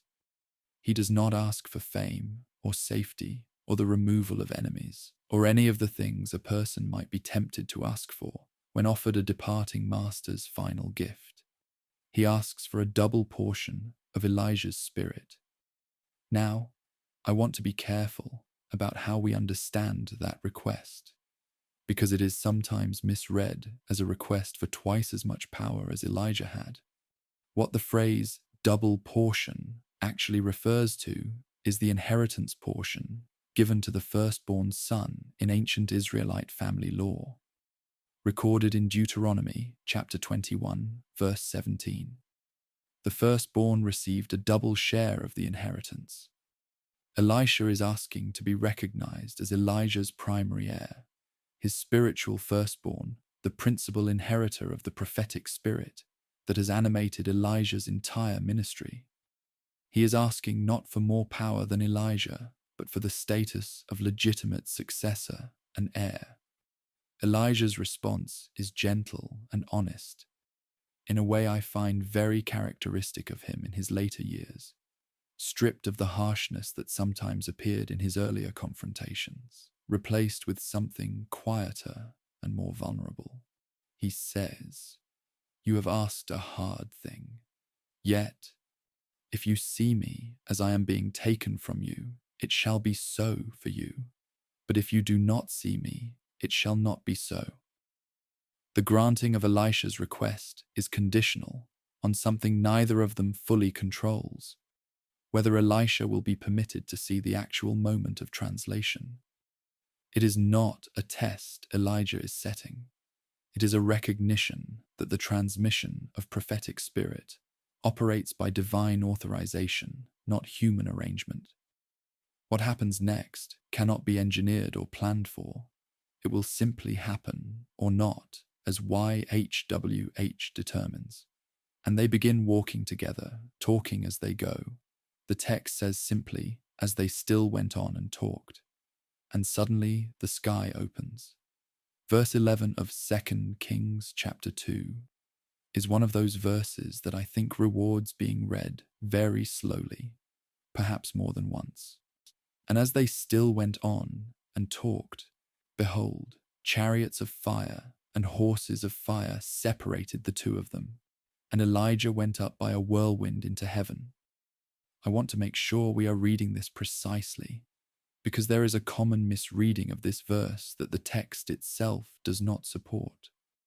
The chariots of fire and the horses of fire do not carry Elijah into heaven. They appear and they separate the two men from each other. The whirlwind, the Sa'ara in Hebrew, a violent storm wind, is what takes Elijah up. The chariots and horses of fire appear between them, creating the separation, and then the whirlwind carries him up. Elisha, standing on his side of that fiery separation, watches it happen. He sees it. He has passed the condition Elijah named. And what he cries out in verse 12 is one of those moments of raw human response that the ancient writers recorded, because it could not be improved upon. My Father, the chariots and horsemen of Israel. Elisha tears his own clothes in two pieces, the gesture of mourning in the ancient world. And then he picks up the cloak that has fallen from Elijah, the cloak that was thrown over his shoulders in the field years ago, the cloak that Elijah struck the Jordan with on this same day. He picks it up and walks back to the Jordan, and he strikes the water with it and says, "Where is YHWH, the God of Elijah?" And the water parts, just as it did when Elijah held the cloak. The company of prophets who are watching from a distance see it happen and say, in verse 15, the spirit of Elijah rests on Elisha. The succession is complete. The double portion has been granted. What Elijah carried across 40 years of prophetic ministry, from the first declaration in Ahab's court to this morning on the eastern bank of the Jordan, has passed intact to the man who refused 3 times to stay behind. The story continues. It simply continues in a different pair of hands.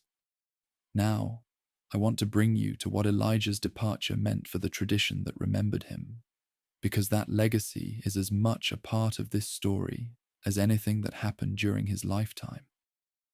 The prophet Malachi, writing centuries after Elijah's translation, in what may be the final book of the Hebrew prophetic canon, ends his prophecy with these words in chapter 4, verses 5 and 6. Behold, I will send you Elijah the prophet before the great and awesome day of YHWH comes, and he will turn the hearts of fathers to their children and the hearts of children to their fathers, lest I come and strike the land with a decree of utter destruction. Elijah is not finished. Elijah is coming back.